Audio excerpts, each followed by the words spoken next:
Are you waiting for the plane? Yeah! I got something to say. I got wait, I got something to say. Hello, ladies and gentlemen. Boy, welcome to Weekly Geek. This is quite the Weekly Geek. Not only are we going to cover some news, we got some box office to talk about. Well, I guess first of all, I'm in pain, Travis Snell. I'm joined by. I am the Rue Kirkland Patzer. It's kind of Yeah, cool. I like the way you did that. That's like a Dragon Ball Z reference if you didn't know. that's not what I was referencing. I was referencing the NWO, Scott Hall. They did that a lot when people are Oh, coming down the okay. entrance ramp, and then Hogan would come out and he'd be like air surfing and stuff. I Very see. cool Okay. group. There's definitely some NWO isms in the Wolf Order. The Inkernames are TWO, so there you go. But ladies and gentlemen, we got a packed, loaded episode. We're going to talk about box office for this past weekend, the highs and lows. We're going to talk about June with a bunch of tracking that's come out. I forgot to pull up the notes, so that's going to be fun. We're going to do that live on air. We got some Patreon questions. At the end of this cast, we got the Backrooms spoilers review. So what's going to happen is, yes, it's over, boys. We're free. So how the show's going to go, for people that are watching live, we are going to do Euphoria first because it's fresh. People on the audio, you'll have no idea because I separate them and you're good to go. It starts off with news and then back half. But if you're watching live, we're going to do Euphoria, news, Patreon questions, and then Backrooms at the end. Because I imagine, well, actually, I don't know. I was going to say, I imagine lots of people haven't seen as much, but had a massive weekend. We'll talk about that. So lots of interesting, good topics. Are those topics good in themselves? We will find out. As usual, everything you need to know is down below. But we're going to get right into it. Obviously, we've been waiting a long time. Euphoria season 3 finally came out. We had the whole band back together, and then it has been week after week of controversy and I don't know, just missteps, putting it lightly. You can say a lot of people were either upset or confused with said show, right? And I don't think much people like us were probably like, oh, the finale is going to save it all. But it was still, hey, how are they going to end it all? You know, this is still season 3. There's a lot of characters we care and love. There's a lot of storylines that maybe could be resolved in a somewhat decent way. There's a lot of actors, maybe get some great performances. And did we get all that? Who knows? So, yeah, this is full spoilers for Euphoria. So if you've not seen the episode, now is your time to bow out and come back. But I don't know. Save yourself. If you've not watched the season finale, don't. You know, just keep it like that. But Kirkland Patzer, we've been on quite the journey with Euphoria. What did you think of how it all ended? Because I'm going to go out on a whim and say this is the series finale. I think there's no, like, also lots of developments in the episode, but I'm going to say there's no fucking way there is a season 4. We do have a question about that, so we'll get to that later. But I'm going to say the series finale for Euphoria. What do you think about this? Yeah, it's an interesting feeling because I don't feel that different. I think than going into it. I'm not like positive that it's over. Like in one hand I am, but like I feel like my immediate feeling it should be like I should feel like Frodo throwing the ring in the fire. Like, okay, that was a lot of pain, but like it's done. Like it's such a just massive release. These weeks have not been good watching. Of course, the reviews and episodes that we've been doing attached to them have been really fun. Most of that isn't even because of the reviews. We just ended up doing some fun little weekly geeks topics here. But like I don't know, like watching this episode, like I guess, well yeah, spoilers, right? We're going right into Yes, it? full spoilers. Okay.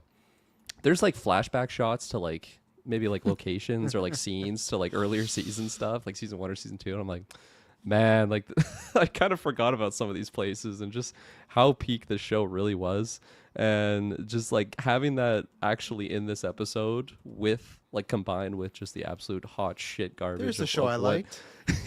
yeah, it's like, oh man, I forgot about some of these places. Yeah, like the Fez and Rue stuff. Like, oh yeah, it was sweet in there, and obviously, like I wouldn't like that. The lack of Fez is by no means why this season was so bad. But yeah, just a very, it's just really distance, not just quality, but just like the storylines and stuff that we do, just the characters' motivations. Just it's so distanced to what those first 2 seasons were, and it's a real damn shame. I didn't even think we were gonna see Hunter Schafer in this episode, like at all. Doesn't say a single word, so like I don't know if I'd really count that. Like I guess they showed every character at some point. But yeah, it's just really, really like I don't want to say surprise because that could be like a positive spin, but just I was head scratched on what we ended up doing with like our final goodbyes with some characters. I don't know why I'm speaking in riddles like it is spoilers. Like just the way that we sent out Rue, like the start of the episode. I'm like, man, imagine if she gets like overdosed like this season. Like we go through the whole drug addiction thing in season 1, season 2. She's like past that now, and then that's just how we kill the character off is by drug overdose. And then by the end of the episode, that is what happened. And it's just like, oh yeah, wow, okay, we actually did that.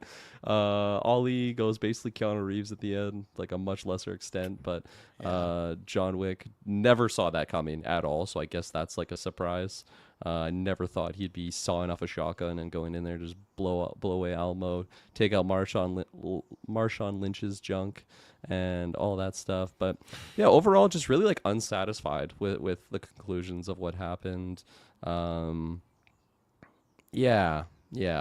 think Coleman Domingo, like just him was like a bright spot in this episode because he's just so fantastic. Like him finding Rue, like that was like, okay, yeah, they're kind of getting me some emotion here, but it's just because his performance. Like obviously Rue's not doing anything; she's just a corpse in that moment. But just having Coleman like find her. I was watching this with Shay, and she thought the first time, like when he wakes up, like it was gonna be that. So I guess they somewhat kind of got us on the like, oh, okay, she didn't actually overdose herself, but then no, she did. This is just like she's seen her whole life kind of flash before her eyes before she actually dies. And Well, then technically she didn't OD, right? Is that true? Like, if Yeah, it's that's not true. herself, but if somebody She- doses you, you're still overdosing. Yeah, like I guess it's just not in the overdose sense that she was trying to actively like take a lot Yeah. of drugs or kill herself. Someone replaced It's not like she relapsed painkillers with and then fentanyl, right? overdosed. Yeah, exactly. Yeah, it was a murder more. I would say she's murdered. I know that she technically. Well, even then, did Okay. she overdose? If you just swallow like 2 fentanyl pills, like I don't know what fentanyl does to you, but I'm sure that's not great. So I think feel like so. that's murder. I think it's like the effects on you're right. I like it is Yeah. murder at the end of the day, but yeah, okay. Yeah. Fair enough. Just want to clear Rue's name. You know, she didn't succumb to her dark urges. You know. Yeah. So I yeah. Yeah, no, you're right. Poisoned, You're right. poisoned. Yeah, that makes sense. There you go. That's probably better terminology. Because like Yeah. when he first gives her the pills, of course it's like, okay, yeah, she's just gonna be. I was thinking about that too, Mike. Maddie basically killed Rude. Nah, she set it up. Yeah. She set it in motion. Yeah, absolutely. Like when Elmo first gives her the pills, like I thought it was gonna just go that route because he says they're Percocets. She used to be addicted to Percocets, right? Like it just couldn't actually go that way. But okay, it's laced with poison, or laced with fentanyl. At the end of the day, yeah, didn't kill him. Nothing's fucking killing Perk Kurt. He would have showed up to Alamo, angle slamming everybody, moonsaulting, mouth guard in. He puts on like the bike lock on the door, and then just puts on his mouth guard. just bites Marshawn, licks dick off and everything. No gun needed there. So yeah, I mean, yeah, we can break down what we want to break down, but overall, definitely unsatisfied. And yeah, okay, that book is just closed now. I don't have to expose myself to any more of that garbage. I think it'll be like it's going to take a lot for me to get back on a Sam Levinson project after this. And I haven't even seen Idol, just from what I've heard. Yeah. It's like hot garbage, but just if I see that name coming forward, it's be like, okay, yeah, I'm probably out unless it's run. I don't even know what it would be. It's just positive word of mouth afterwards. Like I probably wouldn't be jumping on right on release no matter what it is, whether it's a new series or a movie. Yeah, not on release. It would have to be something we cover elsewhere, like Marvel, DC, and Star Wars. And I would think there's no fucking shot that's ever happening, right? Like, Yeah. I don't think they're going to announce, like, the Wolverine movie's directed by Sam Levinson. So I think, I'm very happy to stay away from Sam Levinson for a very long time after. Because I did watch The Idol. So I got The Idol and this back to back. And that's a lot. This is worse than The Idol because The Idol was, like, not a great show. But it's still, like, made sense with the world that they laid out here, where this is, I just said to Emily, like, imagine watching Euphoria season 1 and someone tells you, oh, the show's gonna end with that guy, you know, who's Rue's what the hell is it called? Sponsor? sponsor, he's gonna be going into a club, and yeah, it's gonna turn into a full action movie. The whole ending is an action movie. The last one, and the problem is, and I got this. I understand people's critiques of the movie, but I don't have that same thing. I was fine with it, but a lot of people, I remember when the Batman came out, said like, oh, it's just kind of deliberately slow, right? It takes its time. It's a very slow moving, very methodical, but very kind of just ambient type of movie. Which some people, okay, let's move on. That was a lot of this entire season, but this finale especially. Like, I was already checking out. I was making the baby's bottles. Like, I would still be able to look over it, but I'm like, I know the scene of Ali getting in the bar is going to take like 20, 25 minutes, and it did, right? Everything seemed bolts drop slow motion. Like, I don't know, man. It is kind of crazy. Like, for me, it's not hyperbolic for me. I say it's like the worst final season, the worst final episode I've ever seen. Like Game of Thrones, How I Met Your Mother, Dexter. Like, this takes the fucking cake. It is it's such a crazy decline to go from where it is. And again, this is a show about high schoolers, and then it's like, okay, there's a action scene between Ollie and Alamo, and they're doing a Texas standoff. It's just, what are we doing here? I really don't know. I have to tell myself that they signed Sam Levinson on for 6 seasons of Euphoria, and he's like, how can I make a dog shit season so I don't gotta do 6 more seasons? That's the only thing I would get this. Like, I, because even the Idol, like I said, it's lower quality, but it's not like such a misfire like this. It's not good, but this is just on a different level. And yeah, for this to be the ending of so many of the characters, and just every single one being unsatisfying is kind of crazy, because even Ali at the end of the day is like, life shit, AA shit, none of this works, fuck you all, I'm out of here. So it's just like, okay, so there's no path for drug addicts, there's no way back, Ali's just given up, right? That's what his Oh yeah, I message know. is. Yeah, I was so unsatisfied with that. Honestly, It's like my last meeting because fuck you all, good out of here. performance. Yeah, like he was showing emotion there for sure. But I'm like really? Just now looking back, I'm like, if I ever rewatched episode or season 1, season 2, it's like, man, this guy just ends up saying fuck all this shit. I'm not Yeah. this stuff doesn't work. You should just go kill whoever dealt you the drugs in the first place. And again too, it's again, he knows she didn't overdose. He tested the drugs. He Yeah, knows it's fentanyl. So like, and he's there to go take out Alamo because he took out Rue. That's why would he, like, she didn't die. That'd make more sense. But she didn't die because she fell away and OD'd. She was poisoned. So why is yeah. he like, fuck y'all, this life not for you. Shit, man, it's not for me. Fuck everybody. You just imagine your first day, like, can't wait to get clean, gonna get my family back, and life sucks, and then you die. Fuck you all. It's just like, and he's growing the beard. It's just, oh yeah, it's not great. And then of course, like, it's so funny that the whole season since episode 1, they've been putting Rue's life on the line, and then finally the final season, like we said, right? We said, like, if they're gonna kill her, it's gonna be in the final episode. And man, that's where, from her not being in the wedding episode to other things, there definitely was like even if you somehow, if this is the biggest show of all time, and you make Euphoria season 4, you ain't fucking bringing me back, because I think that Zendaya wanted the fuck out of there. You could maybe make the case for Jacob Elordi too, because then again, it's just crazy we lost him, and it doesn't even really feel like we lost him in this show, right? Because not only Right. because the storyline bad, but just, okay, so we pick up right away, because if people are listening along that didn't, I guess we should clarify that Rue steals some shit from the Wayne compound or anything like that, whatever those people are, right? Lori, she gets away. Marshawn Lynch, and that just summed up my like whole series, when she's being dragged by a horse, and then someone shoots like with a sniper shot. And they go to hill and they zoom out, and it's Marshawn Lynch with a sniper rifle. I'm like, oh yeah, that's this season in a nutshell, right? And then she gets away. She's very hurt. So then Alamo gives her Percocets and she's even like, I don't know if I should take these. He's like, it's not fucks with you mentally, just for your back pain. Which again, that doesn't also make sense. Ruth should know that. Joking aside, we have Kurt Angle there. The reason he got the name Kurt is because he got addicted to fucking Percocets and he became a machine in the ring, right? So it's not like that's not a applicable. He did. He became one of the greatest wrestlers of all time. But don't take Percocets, But like, you can still get addicted to Percocets. So that. Oh, it's just body, not mind. No. That's, someone can replace one addiction with another, right? So what really it was, though, he was setting her up because they had put fentanyl in there. So it was the poisoner. So when she swallowed that, so she went to Ali's. She's just there, like, in pain, need a place to stay. He's like, oh, you could, that couch is always yours. And then she takes it one, and I'll give that, because I was confused at first. she goes down, she goes to sleep, she wakes up to the news, and they're talking about Fezco's like got out. They're showing parkour and stuff, and I'm like, all right, one, we're spending time with Fezco who's dead, and like we haven't spent at all time this whole season. What are we gonna do here? But two, I'm like, okay, what the fuck? What's gonna happen here? Is he just gonna get away? Is she gonna talk to him through a wall? Are they literally gonna show this guy get fucking shot off screen? Like, I'm like, what are they gonna do here, right? And then the police chase her. She goes home to hide. She sees her mom. And it's like this big happy reunion. But then things get like a little discolored, and you can clearly tell, okay, it's a dream sequence.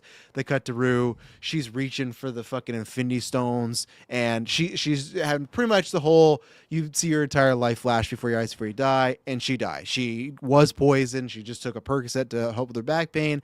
Alamo did that because he found out that obviously she was working for the DEA, which I was like, why is he so happy? And they're like, okay, she drugged him.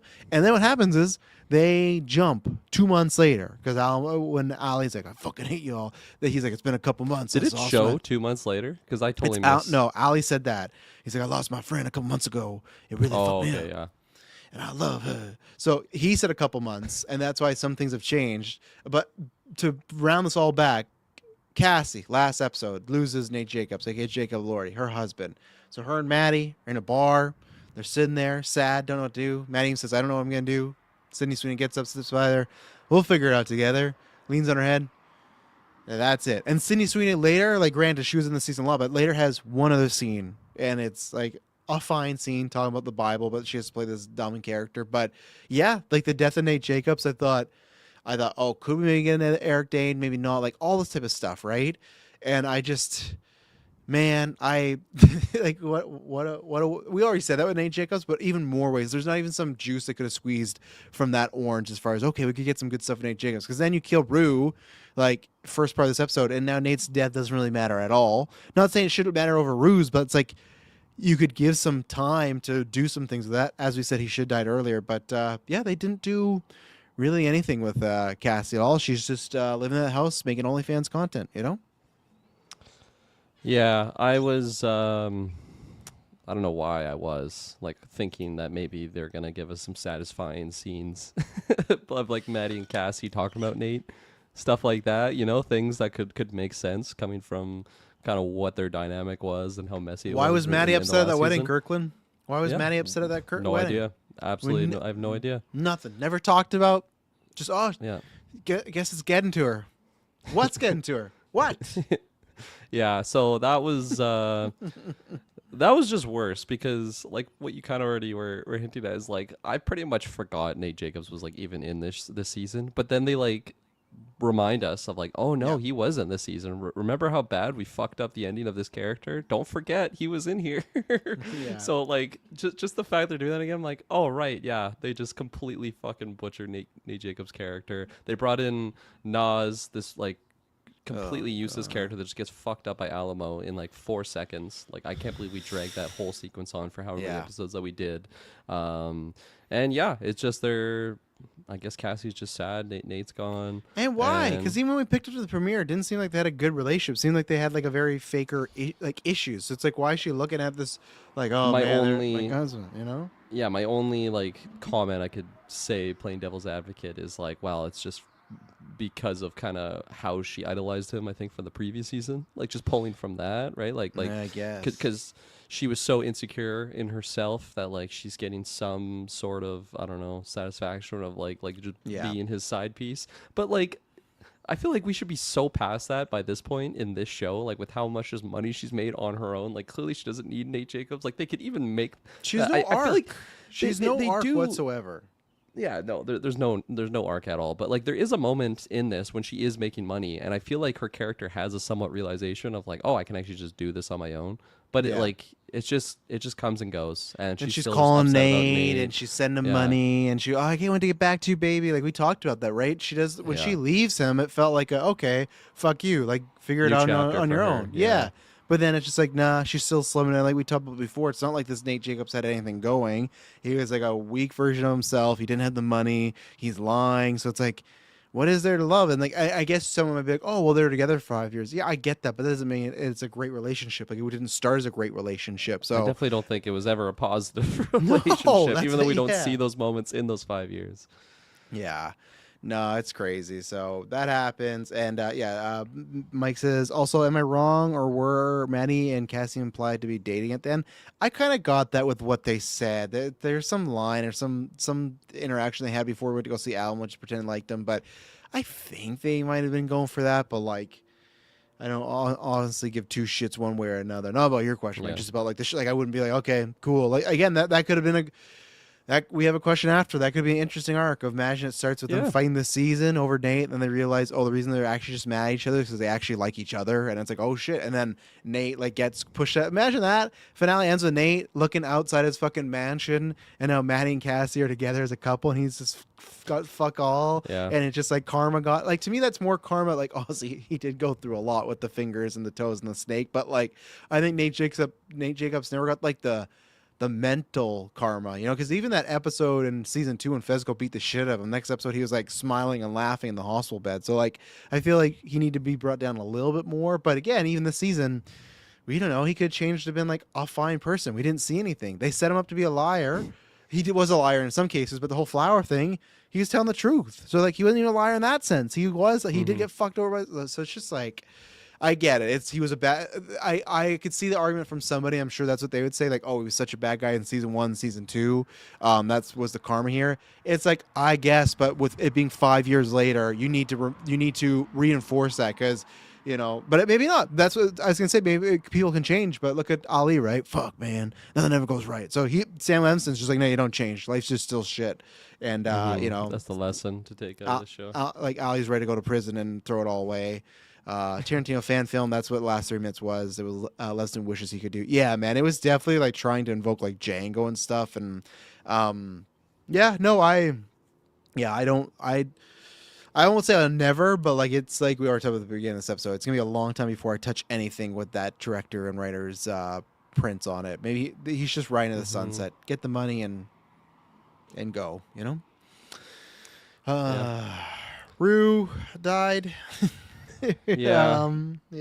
She died.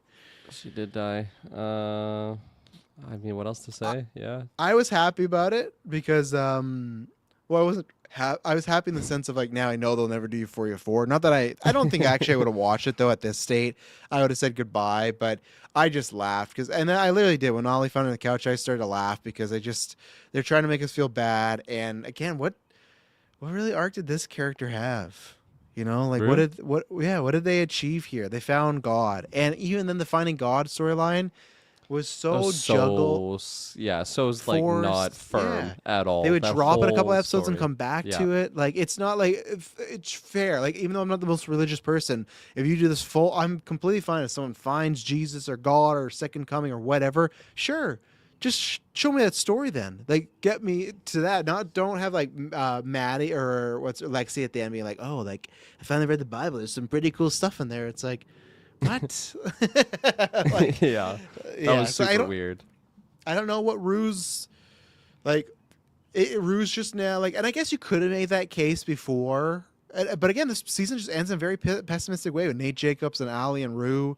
It's like, yeah, now in season 2 when she's like after high school, like I'm gonna fix my life up. Nah, she just fucking gets into more drugs and crime and she dies because of it. Mm-hmm. All right, Yeah. cool. It really seemed like they had no idea what they wanted to do with Rue, like from the get go, because they have like the coming to Jesus stuff of like her finding God, which is just so like wishy washy throughout the whole thing. Like it seems like she completely just forgets about it, and then something happens. She's like, "Oh, God, talk to me," and then she has like a scene of just like quoting biblical scripture, and then like the next day it just seems like she's so not in that wheelhouse anymore. There's like some things with Jules that we like dipped our toes in. I'm not even gonna say put your foot in, like that was so surface level like effort there at all. Their scenes were like fine together, but like it just seems so random. So that stuff was super random. Her work with like the DEA and like gonna have an out with that, like that was so not concluded like at all, really, right? Like the DEA, they just fuck up, and well, Rue's dead now, so I guess that's just that, and then And they're gonna Almost get dead nothing now out of too, it. though. Alamo's dead now too. So Lori's DA dead did now nothing. too. I also Yeah. assume that like the neo-Nazi guys, like they're just gonna like get out now, right? Like the people that didn't kill themselves, like the one guy that got shot by Marshawn. But he go He do he he he'd do he. prison. But they didn't find drugs, right?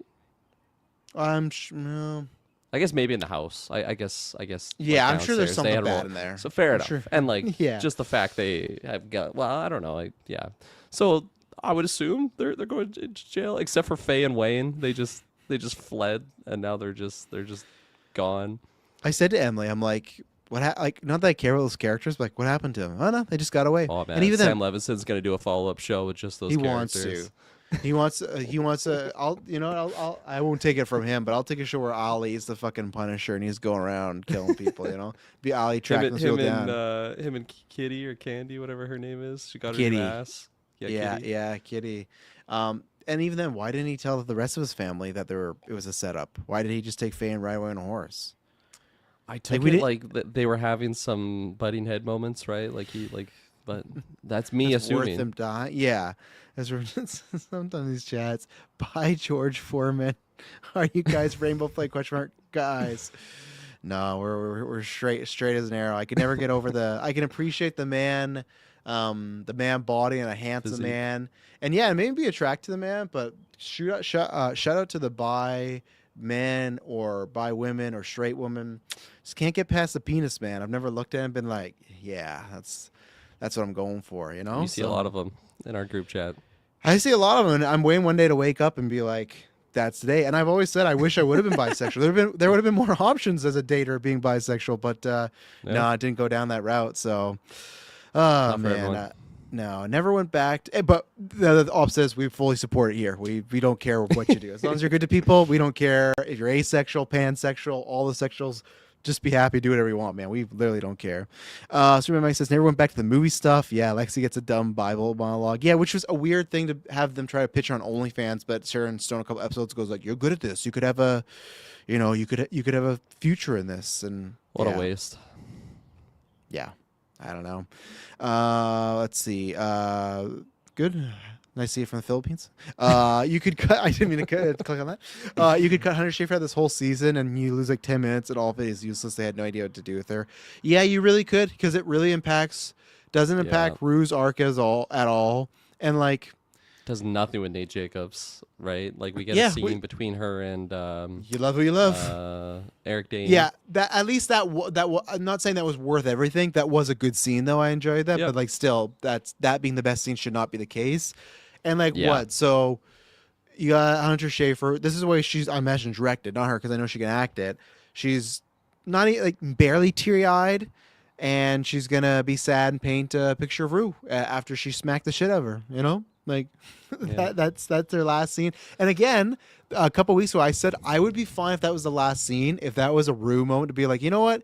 Yeah, fuck you. Like, I'm not like, if you want to, because if they wanted to, I don't think that they did that with Ali. They did that with Nate Jacobs and a little bit of Rue. But if they wanted to take the case of, you know, we are going to make Hunter Schafer villainous in a way where it's been 5 years, and yeah, she's just down to be with this doctor and kind of be shitty to Rue and say this stuff, even though I don't think she was shitty to Rue, because she was literally like, pick me, choose me, love me. Like she gave that whole speech, right? But if they want to, I could see an arc, and that comes into some of your question, Manny, which we'll get to. I could see an arc where it's like, you know what? I've just been still latching you from high school, but I got to fucking break away from you, and that was last straw. And one day you're gonna be here with this doctor and realize, man, my life's pathetic while I'm out there living the life I want and a good life. But no, she's fucking dead now, right? So it's like there's no resolution. So I would have been fine with the hit being the last scene they shared together as like a wake up call for Rue being like, you know what? Yeah, like just like Jules and Maddie said, yeah, fuck high school. Like I'm just being nostalgic. But no, her last experience with Jules is getting abused. You know, and it's like it's just a smack, but still getting hit and then dead. You Yeah, know? I think I could have even taken, not that this would have saved anything, because yeah, I completely agree. I think you absolutely could have cut Hunter Schafer, which Sadly. like knowing what I know now coming into the season, I would have preferred that. But like that's crazy that I would have preferred that, because that was one of the most Or interesting just- characters in the entire show of Euphoria. Like out of anyone, if we're doing a draft, oh yeah, who do you not want to have in the season? That's like one of the last people I would probably pick to have in season 3. But now seeing Yeah. this, I'm like, yeah, take Nate Jacobs out of it, take Hunter Schafer out of it. Like the two arguably most interesting characters for me personally from season 1, season 2. If they got to be in it, then as again with Nate Jacobs, I go with your pitch that they kill him at the wedding, and they do more with Nate in that episode. Though you make it like a full Nate episode, you even make him Yeah. snap once at that wedding, and then you get your whole Nate Jacobs like a buffet. The emotion, he either sleeps with Maddie or Jules at the wedding, something like get some juice in there. Yeah, but kill him there. And what I would have done with Hunter Schafer then is, let's say, and who knows, maybe it's a scheduling thing. I don't know, right? Maybe it's just could have been that she's doing other stuff, and it's like I can only do X, Y, and Z. What I would have, just simple stuff. And again, this goes into Maddie's question, so this is answering a little bit for season 3. But have an episode where wouldn't that fuck Rue up the next time she meets Jules at the wedding or whatnot, and Rue or yeah, Jules is just like not this prostitute storyline is actually like happy and married and moved on, and that would like even suck for Rue more of like, man, I'm still the same place I am in high school, and it's not even like a place where she can get Jules. Like there's still like an attraction and like a will they won't they, but Jules is happily with somebody, a guy, girl, whoever, and it's like, sorry, like I figured it out and you have to too, you know, like that sort of way. Like there could be a good one-off episode with Jules, and I would take that of like, oh, it's actually on the season, but we had a good solid Jules and Rule episode, and you could be like, maybe Jules is thinking about cheating but she doesn't, and you could find some things there. But no, we got this weird thing where they meet back together, they semi hook up, Jules says, you know, figure it out, you got to pick me. And then Rue calls her out on being with this fucking rich guy and not leave his family, which I don't think, like, that's the thing with the Jules character. When she got hit, she's like, this guy's never going to fucking leave his family. We never once had the Jules character actively saying that, like, oh, this guy's one day going to leave his family. It seemed like she was just pretty fine to be, like, fucked and live in this very expensive hotel. Yeah. Like, it didn't seem like she was really Just pining. Rapunzel, basically. Yeah. Right? I would get that of, like, no, I love this guy. And what he said one day. No, that was never a scene. Even the last scene when the doctor was like, I fucking like you, but I love my family more. Don't make me do anything. She's like, okay. Don't get me an STD. yeah. So, shit, Jules, what'd you do? But yeah, yeah, you could, which is sad. Maddie says, yeah, we've done this a few times, Maddie, but yeah, it doesn't seem to end with Rue getting come to Jesus moment as well. Haven't rewatched since it came out, but I remember ending with her praying in a church. She does that, and then she also just like has. It's maybe not even insinuating they're going to date, but Jules, the play ends and Jules sits to her, and it almost seems like they're going to start up or try to start up, and Rue's just kisses her on the forehead and kind of just like, yeah, you know what, this is the end of the road. Like, we're almost in a way like we're not good for each other. Like, I love you, but we're not going to figure out. For me, I will never rewatch. I will rewatch those first 2 seasons because they were great. It's a bad taste in my mouth now, but that's where the show ended. This is a weird fanfic. I agree. This is like someone else took a drug, because we even said, and that's a good thing with season 2, it could have ended right there. For almost all the storylines are closed loop. And yeah, you could end the show right there. And I'd much rather have Rue and Jules not together, which I thought they'd end up together to end the show. Not all. Rue's fucking dead, which is crazy. Like, it's just like they just kill her. And again, like, Jules has one scene in this finale, and like, think about all the scenes they had with her and Rue. Like, barely anything. know. Like, it's nuts. I would have even preferred if they had like Jules like seeing the news or something that she died and like gets a reaction out of that, and then like that. But like that doesn't happen. We don't see that. It definitely wouldn't have saved anything that happened between those two characters for me in the season. But I think it would have been better than her just doing this canvas painting. Like it was almost like, oh yeah, right, we got to do almost something with zero Jules. emotion. Yeah, she was showing some emotion. She had a quivering lip.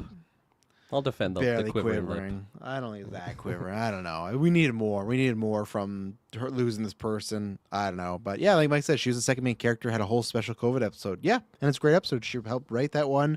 And she's like second bill in this episode, She had too. a COVID episode? Really? Yeah, I thought you've it was never just seen the diner one. What was it? There's a whole, it's her with a therapist, and it's kind of talking about some stuff. Oh, I do remember that, actually. Yes. That's a COVID episode, yeah. And yeah, she was second bill in this episode, and it's crazy. You know, again, and the only thing I can think too is I don't know the situation. This could also be a case where a lot of these people were all signed for 3 seasons or whatever plus season, and it's just a thing of like, hey, you gotta go back. And I guess for them, I hope they just got the bag. But like I said, there's no way I'm sure it's out there. I'm sure some fucking shows out there, but like I don't think there's any show with this level of popularity that's had this bad of a final season. Like I said, Stranger Things, like this is like Game of Thrones, it's kind of like, hey, we went to a lot of Well- decisions that didn't make sense, but like overall, the quality's still there, and it sucks that it ends that way. But okay, this is so egregious that, like I said, it feels like it's being bad on purpose, and I hate to say that, but not the acting. I'm not going the acting, just the pure writing, story, and characters. Like again, we joked about in the fucking Discord who got the most screen time in this finale. It was fucking Almo. Almo got the most screen time in this finale. A mob dealer that we had no connections to in season 1, 2. And again, it sucks. I like that actor. I actually liked the character of Almo, but I did not like him in this show and like what he was doing here. I would love it again if Sam Levinson wrote a crime drama and Almo was in that show. Great. But here was not the place. And the fact that he got all this time is fucking nuts. You know, you're thinking Euphoria season 3 is going to be big, and like this is what we did. I was so worried about the crime stuff before. If I only knew, because this was like way worse than I thought it was ever going to go. Like for as the amount of time it took up, you know. No, yeah, absolutely. It's way worse than like I remember getting that synopsis or whatever for what the plot was going to be, and they were all going to be kind of in different areas. It's like, oh, that doesn't really sound great. Hopefully, it's as good or somewhat as good as those earlier seasons.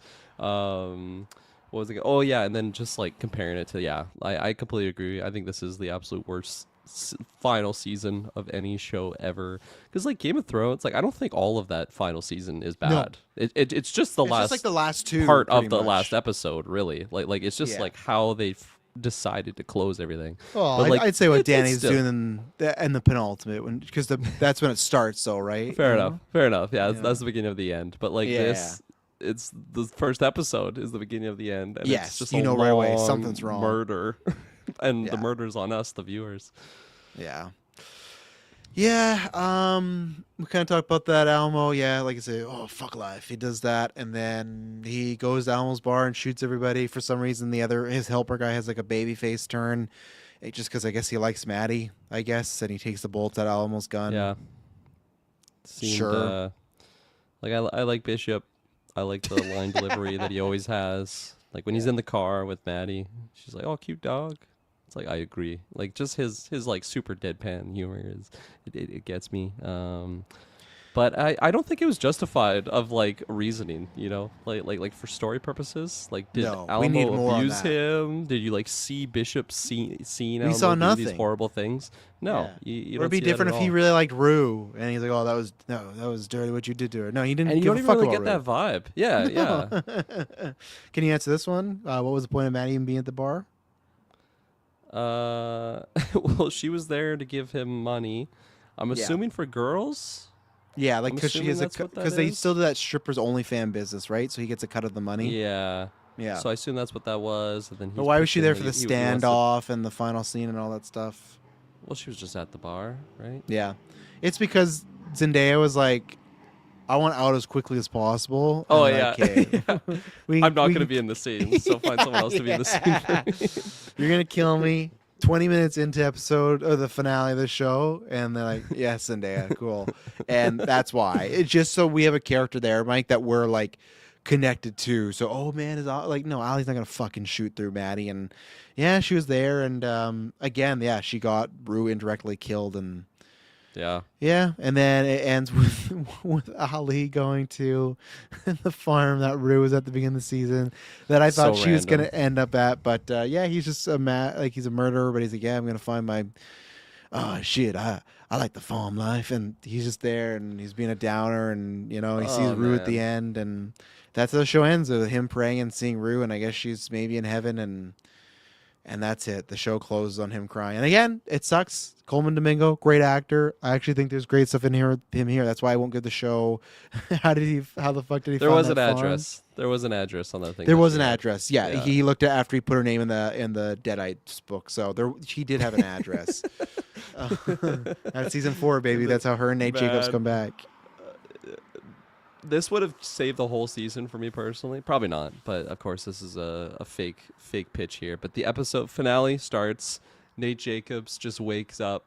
He's fully dead. Bruce Campbell pulls him out of that grave. He's got his fucking chainsaw strapped to his arm. Like, we got work to do. Like, okay, I'm in. You thought your life was crazy before. But obviously that did not happen.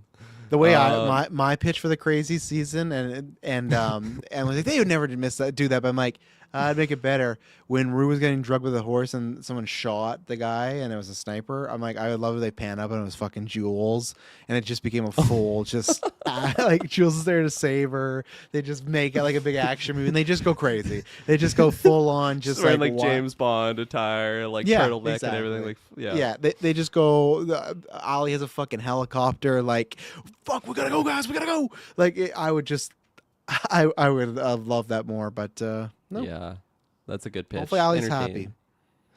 You know. Yeah, so yeah, I mean, fuck, man, Coleman Domingo, I absolutely love him. His voice is just something so special to be hearing, and his line delivery is so good. But like, man, like they totally just, I think they just ruined that character, right? Like everything that he goes through, all of his trials and Yeah. tribulations, all of the fucked up things that he's gone through in his life, be like abusing his family emotionally and physically, and just being a piece of shit to where he's at now. Life To fucking sucks. okay, All well, you are gonna know die what? to drugs.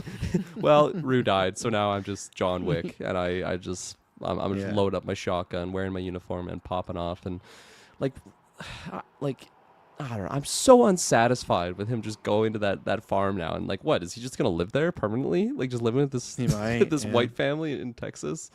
Yeah, that's true, Mike. That's as I say they ruined every character. They did ruin every I character. think the yeah. only person you could say they didn't ruin just because they weren't enough was just like Lexi, right? Yeah, Lexi's I think the only one, but that's just because they didn't give her any Yeah. story. They didn't give her a story. I guess technically she turned down the OnlyFans thing, but at the end she even seemed like okay at that. I'm not saying not to be okay at that. I'm just saying that was the only mini arc they had. It's like you guys are gross and you do that, and even then, like them talking about Rue's smile and all this shit, like it just felt like Lexi wasn't even that affected by Rue's death. Like she's crying, like just like again, like I get they Yeah. jumped 2 months after, but one more reunion thing is they should have a fucking funeral segment where they're all together at the funeral. But no, they just wanted to jump 2 months and I said to them like, oh fuck, Ali. The ending of the show's gonna be Ali killing Alamo, and then when they cut to him like sawing a gun, we just laughed because it's just like, yeah, that's what they're doing. I had the exact same reaction. Yeah. He's taking him out. So, anything else on the season? We got some questions. Anything else on this episode? Sure You know might what come up character they again. didn't ruin actually is Austin Abrams' character because they didn't actually bring Yeah. him into the season. So thank you, He's just killing it team, somewhere. for leaving. Yeah, thank you for leaving him alone. No, I don't think I have anything else. I'm ready to just close the book on this show. What would you give this whole show out of 10? The whole show, including all Yeah. 3 seasons, eh? Man, that's so tough. No, I didn't. Sorry, I didn't say. I would say Just the season. the whole show. Yeah, just the season. The whole show. I would really need to stew on and think about the first 2 seasons again because even though those are great, we still know where we're going. Right? It's kind of like that thing when But, everyone like, says it. Like what you pitched though, right? If I ever rewatch the show, it's just 2 seasons. This 3rd season is just kind of something that never really happened. Yeah. It's a fanfic thing. And like if I look at it that way, fuck, damn well near 10 out of 10 show, I think. Like those first 2 Oh yeah, seasons are definitely so 9 to amazing. 10 somewhere in there. Yeah, for sure. And Nate is considered missing. Yeah, I don't know why she wouldn't just report him dead. She's not gonna get the life insurance. She would just be like, he was kidnapped and Yeah. killed. You think Nate's coming back? I don't think so. But I miss him. But I him. miss him. So yeah, what I would rate this season. Yeah.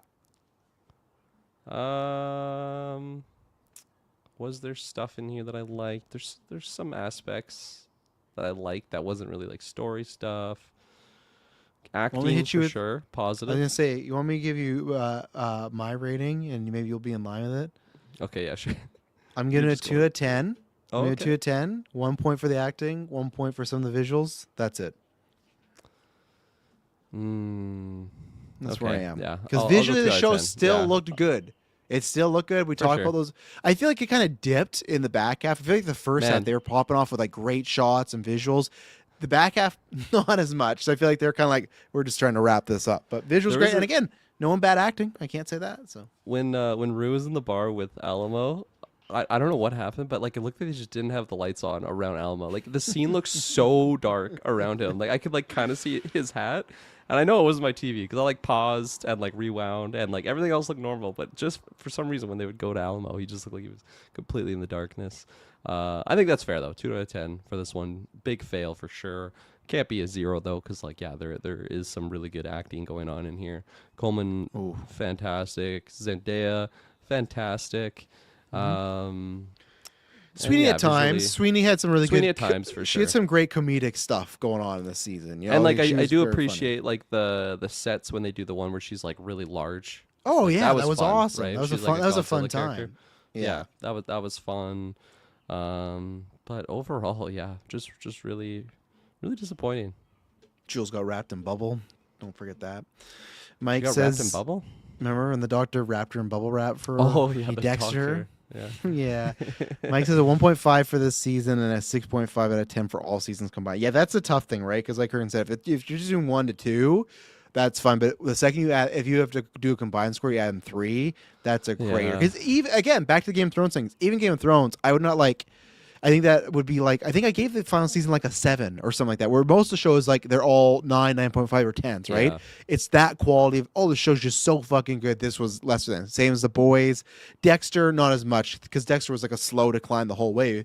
But still, there's tons of those things. But this is like having such a bad score. So yeah, I feel like probably my score would have to be close to yours, Mike. It's probably like a 7, like a 7, around there. And Mike says the Manny actress was kind of bad to me.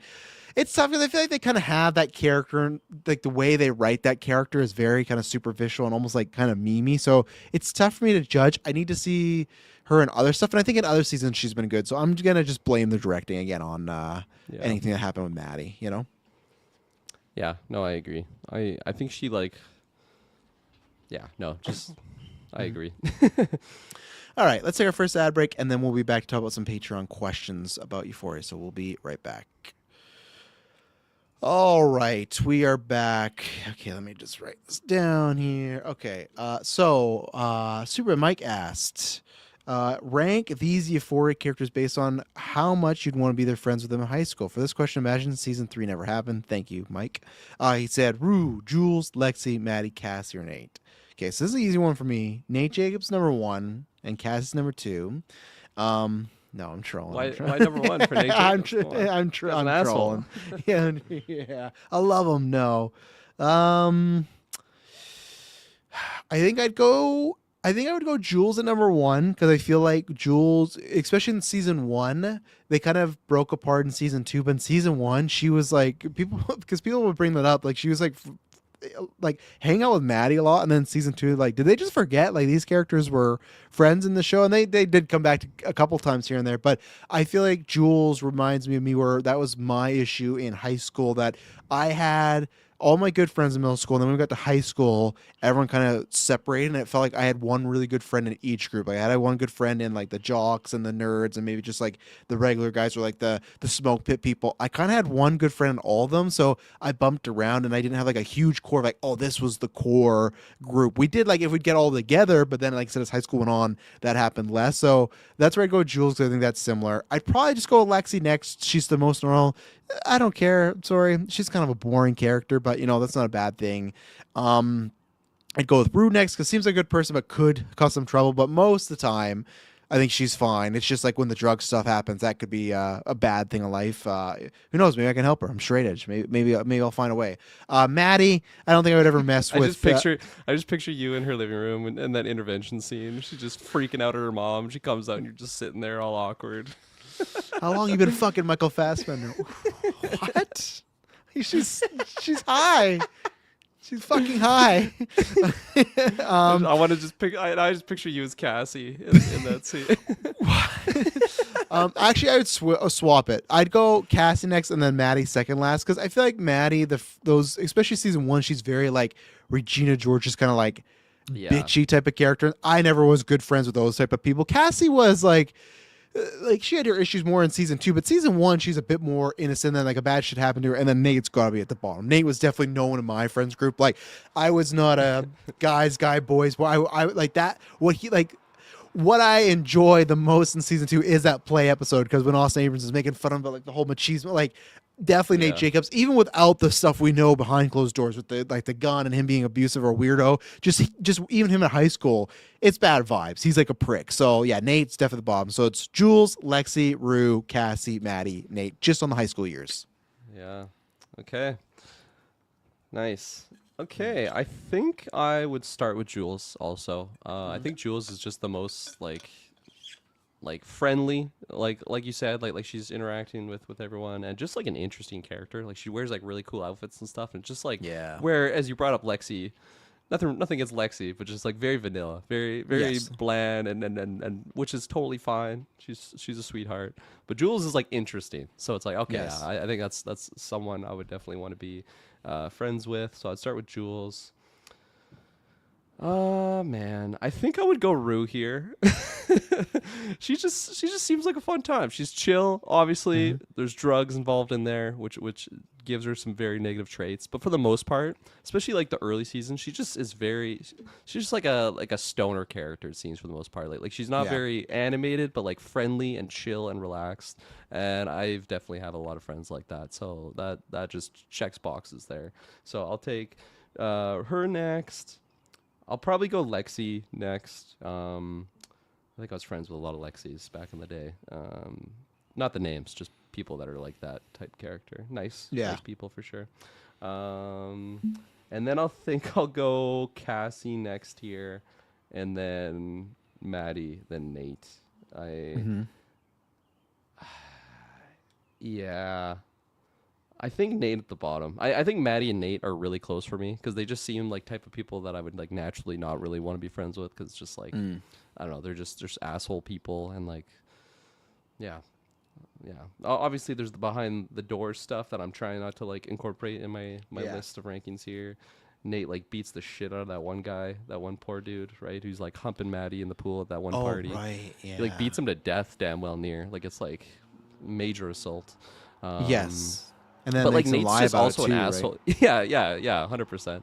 Yeah. I think the guy was like graduated at that time, so it was like Yeah, one and he of tries to make it those sound like he was like a situations. perv, but it was all. I think not all Maddie, Yeah. but I think nothing actually bad was happening there. Well, Maddie so. like takes the guy into the pool to like make Nate jealous. Like that is Yeah, what happened but that's in that scene.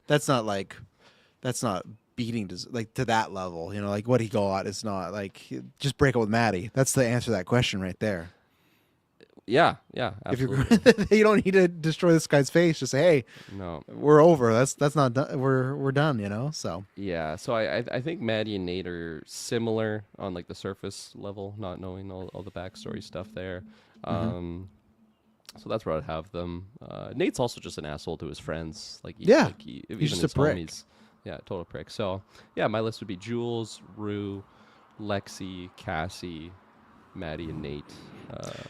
plus, trust me, you don't want to go over to the Jacobs family and have dinner because fuck, man, you're gonna get there and there's gonna be some weird shit going on. You know, Someone's gonna be like, pissing on the front carpet. Yeah, wanting to wrestle. You're just gonna walk in a room. He's just holding Nate down. You're never a man. It's so You're never funny a because like man. You're just a like bitch. literally all of these characters, like even Lexi to an extent, like okay, I'm friends with him at school. It works out. We're friends, and it's like, oh, you want to come over? Like let's hang out. And then like just their like home life stuff is so fucked. Yeah. Like even for Lexi, right? Because she's always interacting with all these people.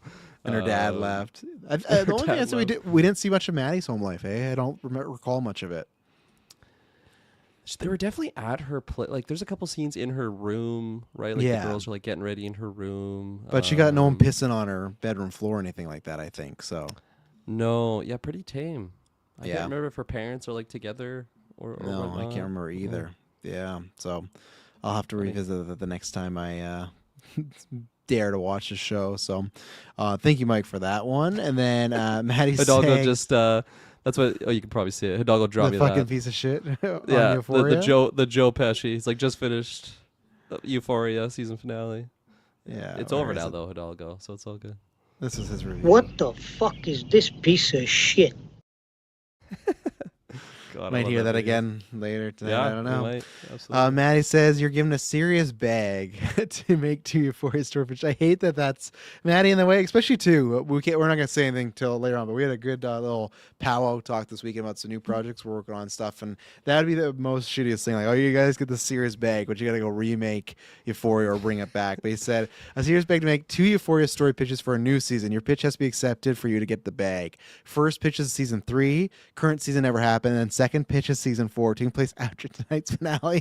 Time jumps allowed, which is fucking crazy, especially because like we lost Rue and where Alamo is to think like, what can we do with season 4? But with season 3, I think that they were on the right path with I would keep the Maddie Cassie and Nate storyline like the first three, and I think they were, which we all thought was, oh, he's on money trouble, she's gonna make more money of him, their marriage is gonna fall Yeah. apart, Maddie's gonna be in the middle, and like even what we pitched, maybe they do end up together. But I think how they did not do like a love triangle with those three for fun, juicy drama that's a huge misstep. So definitely I'd say, and then take out the crime stuff there and make it again. People go watch Margot Got Money Problems.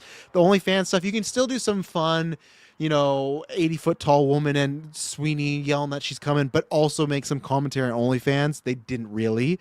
I would cut like the toughest thing is the Rue thing, right? Because I'd say you'd have to cut all that, but like, what do you replace it with?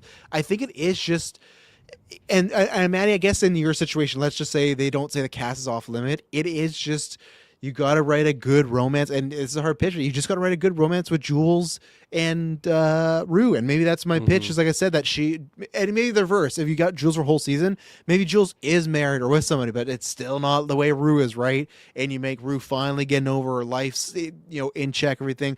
Is it the most exciting? I don't know, but it's not like the crime stuff was exciting, right? Like that's the hardest one to crack. But in my opinion, also, lots of time, like I don't know, how the writing would be, but if you get those two in a scene, they got the chemistry, so they can like uplift a lot of scenes. So you got that. I think that the Lexi stuff, you should have incorporated more Sweeney there, and that could have been fun, like we said, of her working together. You could have done a love triangle there too, because they even kind of were. The first episode made it look like Lexi and Dylan were maybe like making eyes at each other or something. So this We were idea making of theories about that. yeah, and I was against that at that point, but now we take that over. Maybe Lexi's falling for this guy and he's a big movie star, but then her sister comes in who's off and on with Nate Jacobs, and it's this triangle. But then you kind of, maybe that's the idea that he sees past casting the OnlyFans, but no, last episode she just fucked his brains out, so that wasn't the case. So I'd say Lexi, more Hollywood stuff there, and Sam Lenz can make jokes about Hollywood inside stuff. And we got Maddie. She's in the triangle. Is there anyone else I'm missing? Nate Jacobs goes off the handle. You do all that sort of stuff, and it ends with him being single or going to prison or something, and then Maddie and Cassie together. I think I got everybody. So more Rue and Jules. They finally end up together. Lexi, you get to do fourth wall break stuff with Hollywood. You make her work with her sister. That's some fun stuff. And you do the love triangle with those three.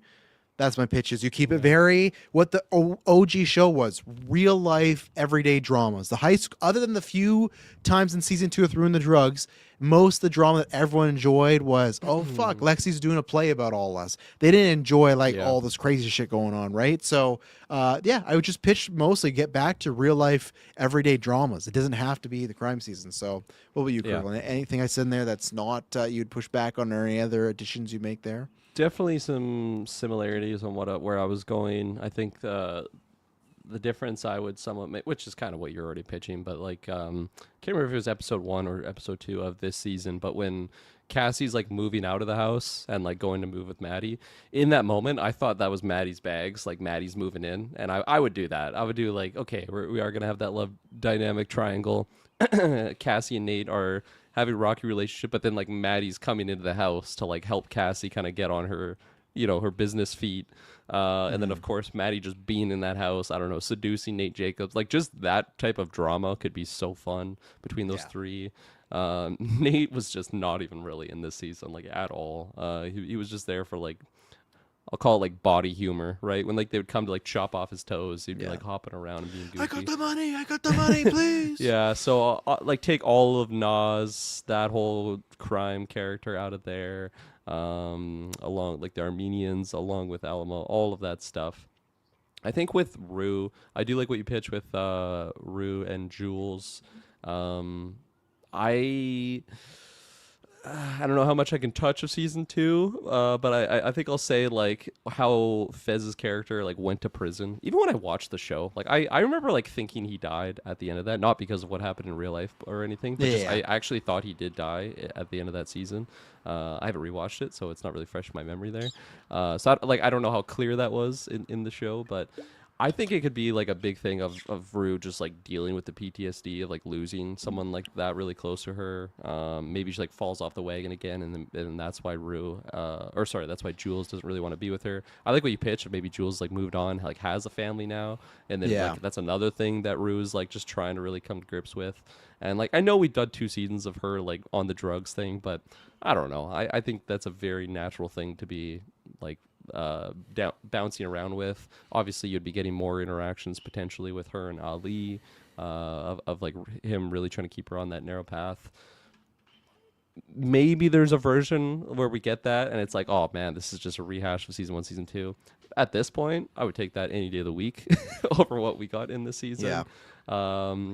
And then yeah, I already said Maddie, Nate. Yeah, Nate would just be getting crazy again, like he is in season 2 of just handling Cassie and Maddie, especially if like Maddie and Cassie are getting close and like it's pretty much a 2v1 situation. He just feels trapped in his own house with these 2 girls that he's had past relationships with. And Yeah. they Like, we could, never like, got a one-on-one scene with him and Maddie. That's crazy. man, and like Maddie's such like a she's not an evil character, but she's very conniving Firecracker. and like Yeah. she's a firecracker, and like I could totally see it that she like goes out of her way to, like plan this like long con of just fucking with Nate and Cassie because they Yeah.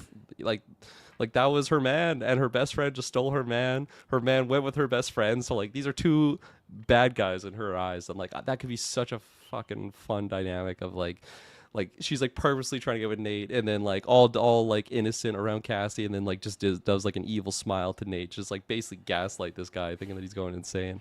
Yeah. I think the harder character for me to really figure out a situation would be Lexi, so maybe that is just like, well, okay, then you do kind of just keep her doing her Hollywood thing, because she is the most normal out of all of them, right? And if there is, I don't know, like maybe there's just more moments between her and Rue, and maybe she is just the piece that kind of is bouncing, interacting with all the other characters, kind of what we thought would be happening for this season. That, like, to an extent, I guess, ended up being the case, but not even really. Like, it's not like she was the direct reason why everyone interacted. Like, people would just be randomly talking to Lexi, and then now they're randomly at Maddie's house or something. It didn't really make sense how we were doing that. Mm-hmm. So, yeah. I think I got How all it- the characters in there. Okay. What would be your pitch for season 4? And that's off of this show, right? Like, He off said of this taking place version? after tonight's Yeah. finale. Time jumps allowed. We jump 500 Oh, man. years, and we just follow new Yeah. students. So is there like a bag thing in here? Like I got to make money off this, or is He this- said you're this given a just my serious pitch? bag. No, if your pitch Okay. makes it, you gotta the pitch has to be successful to get the bag. So it still can't Yeah. be phoned in. So I mean, of course, I kind of memed about it earlier. Like Bruce Campbell showing up. We got the Evil Dead crossover with Nate Jacobs. Like that's a fun one. I don't know how I do all the other characters in there, so maybe I'll put that one at the side for now. Well, Rue, she's But, dead too. She can come back. She's in his book, right? Ollie's book. Fuck, you're totally right. So we could open up. It's like a Book of Eli situation with Ollie. You know, he's carrying around his Bible, but he's like a badass. He's wearing trench coats. He's got a sawed-off shotgun with him. He's hunting down drug dealers, and then I guess you could get some paranormal stuff in there, like with the Evil Dead Necronomicon. These people are coming back. That's a fun idea. So I mean, Nate would come back, so that's fun. I don't know what's going on with Cassie. I think she's just successful doing her OnlyFans business thing. It seemed like the pitch of what her and Maddie kind of had. It made sense, right? Yeah. Like they, it looked like they had some startup money. Was that money that they got from the Armenian people that Alamo murdered, or is that just Maybe, but I don't is know. that It could just just be their that they money. made? Yeah. Yeah, it could just be their money. Yeah. Well, yeah, actually, it probably is, because it seems like they're pretty much a running facility now, right? Like they talk about what they charge the girls. Like they take a portion of whatever, they just pay for the board and room, and then the girls kind of do their OnlyFans things. Because that's what their business would have been, right? Like that big house that Nate Jacobs and Cassie were in. So that's going on. Man, there's probably some like crime stuff incorporated that throws wrenches in the cogs of their system there. But that just sounds awful, and I hate that, and I don't want to go that route. So I definitely want to go the Ali, the Book of Ali version, so the Book of Eli. Ollie. That would be actually badass. That'd be sick. It doesn't even have to be like post-apocalyptic. You could just be ripping around in his big fucking maybe pairs Streets up with of Bishop Mexico. now. Like, Oh, or yeah, I guess that'd be I guess good. Bishop could be just running the business now. I don't know. Yeah. That could be a thing there. Yeah. I don't know. I think you just. I think you. It's rock. not a fun thought experiment, Maddie, to think no. about what we could do off of this for the It's next your worst season. question yet, Maddie. It's your worst question yet. Making us pitch season 4 Euphoria. We love you, but Because Sam Levinson could be hearing this and he's like, "Oh man, this is actually a good Oh, idea." Oh shit, Geekverse, you want the bag? Shit. I'll take it. I'll take it just to get it. If it gets us some money to upstart our other project, sure. I say you rock the Ollie Punisher thing because he just said in that AA meeting, even though he went to go to the Mexico family, he said like, got something to "Oh, say." you know, hey Rue, I got something to say." But he's like, "No, like this isn't doing any good. I gotta find a new way to do something good." Right? He said like he gotta find a new way, a new path That's to a good bring good in point. the That's a room. very Frank Castle type of quote. Yes. And maybe while he's at that Mexico family, they also get murdered and he's going to go after them. So I think you literally Yeah. have two subplots where it's just Ollie is doing a Punisher type of stuff because he really has no ties to the other character.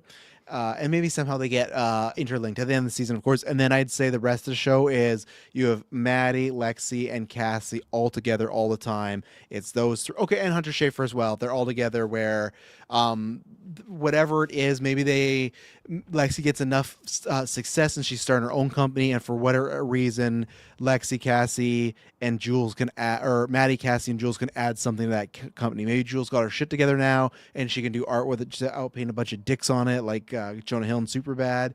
And then obviously they could say, "Oh, look, Cassie and Maddie, maybe now they're just promotional people now, right? They work in promotion, social media, and they're just good at that." So that's what I take is Lexi starting a company with all four of them, and it's just day-to-day hijinks. It is like what we said, like, oh, Cassie and Lexi like the same boy on set. Or if it is Cassie and Maddie dating, sure. How does that fucking drama go? Like, that has to be a drama relationship with those two dating, right? So maybe it's that. And with Jules, maybe it's just like her trying to find now herself with being an artist, but then also trying to find love because maybe she still thought, hey, and you could have that storyline of actually, I thought at some point Rue would come around and she never did and she's fucking dead. And now what do you do? Because again, that sounds like, you know, we're being overzealous maybe because of what they gave us, but like how many people, and like my fucking auntie was one of those people. She was engaged when she was like 18, 19, and the guy had an aneurysm and passed away, and she dated after that, but she always told me like I could never find like someone that was like that. And that's always tough because it's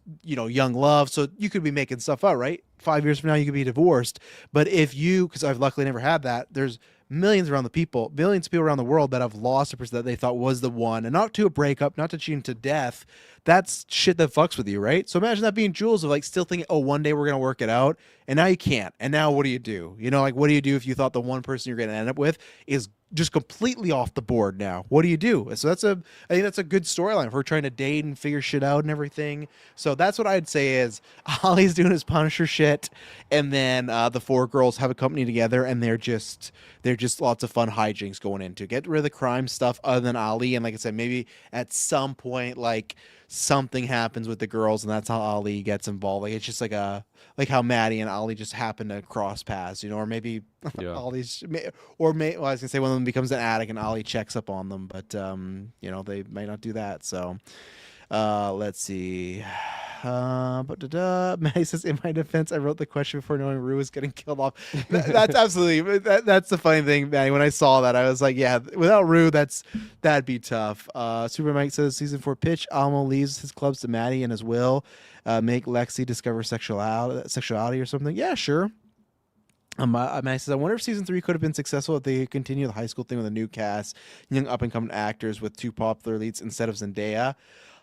It's a catch-22. Could it have been a success? Sure, but it's definitely not to the success of this, because I don't know what it's gonna be, but I guarantee this finale is still gonna be watched a shit ton, right? Whether, you know, even so bad, like, or it's in a way that people hate watching it, people are still gonna watch it. So if you're talking purely money, Maddie, no. If you're talking success, absolutely. And maybe you could have some of those characters still pop around somewhere, you know, whether it's like a sibling, like they fucked about. You could have had like Rue's sister be the lead of that season, and that's how Rue's around still. You could have had even a time jump and one of them become a teacher or something like that. You could have had Rue go down a bad path, and maybe she's like a drug seller to some of these kids now, and that's how she gets interlinked. Like you could have found.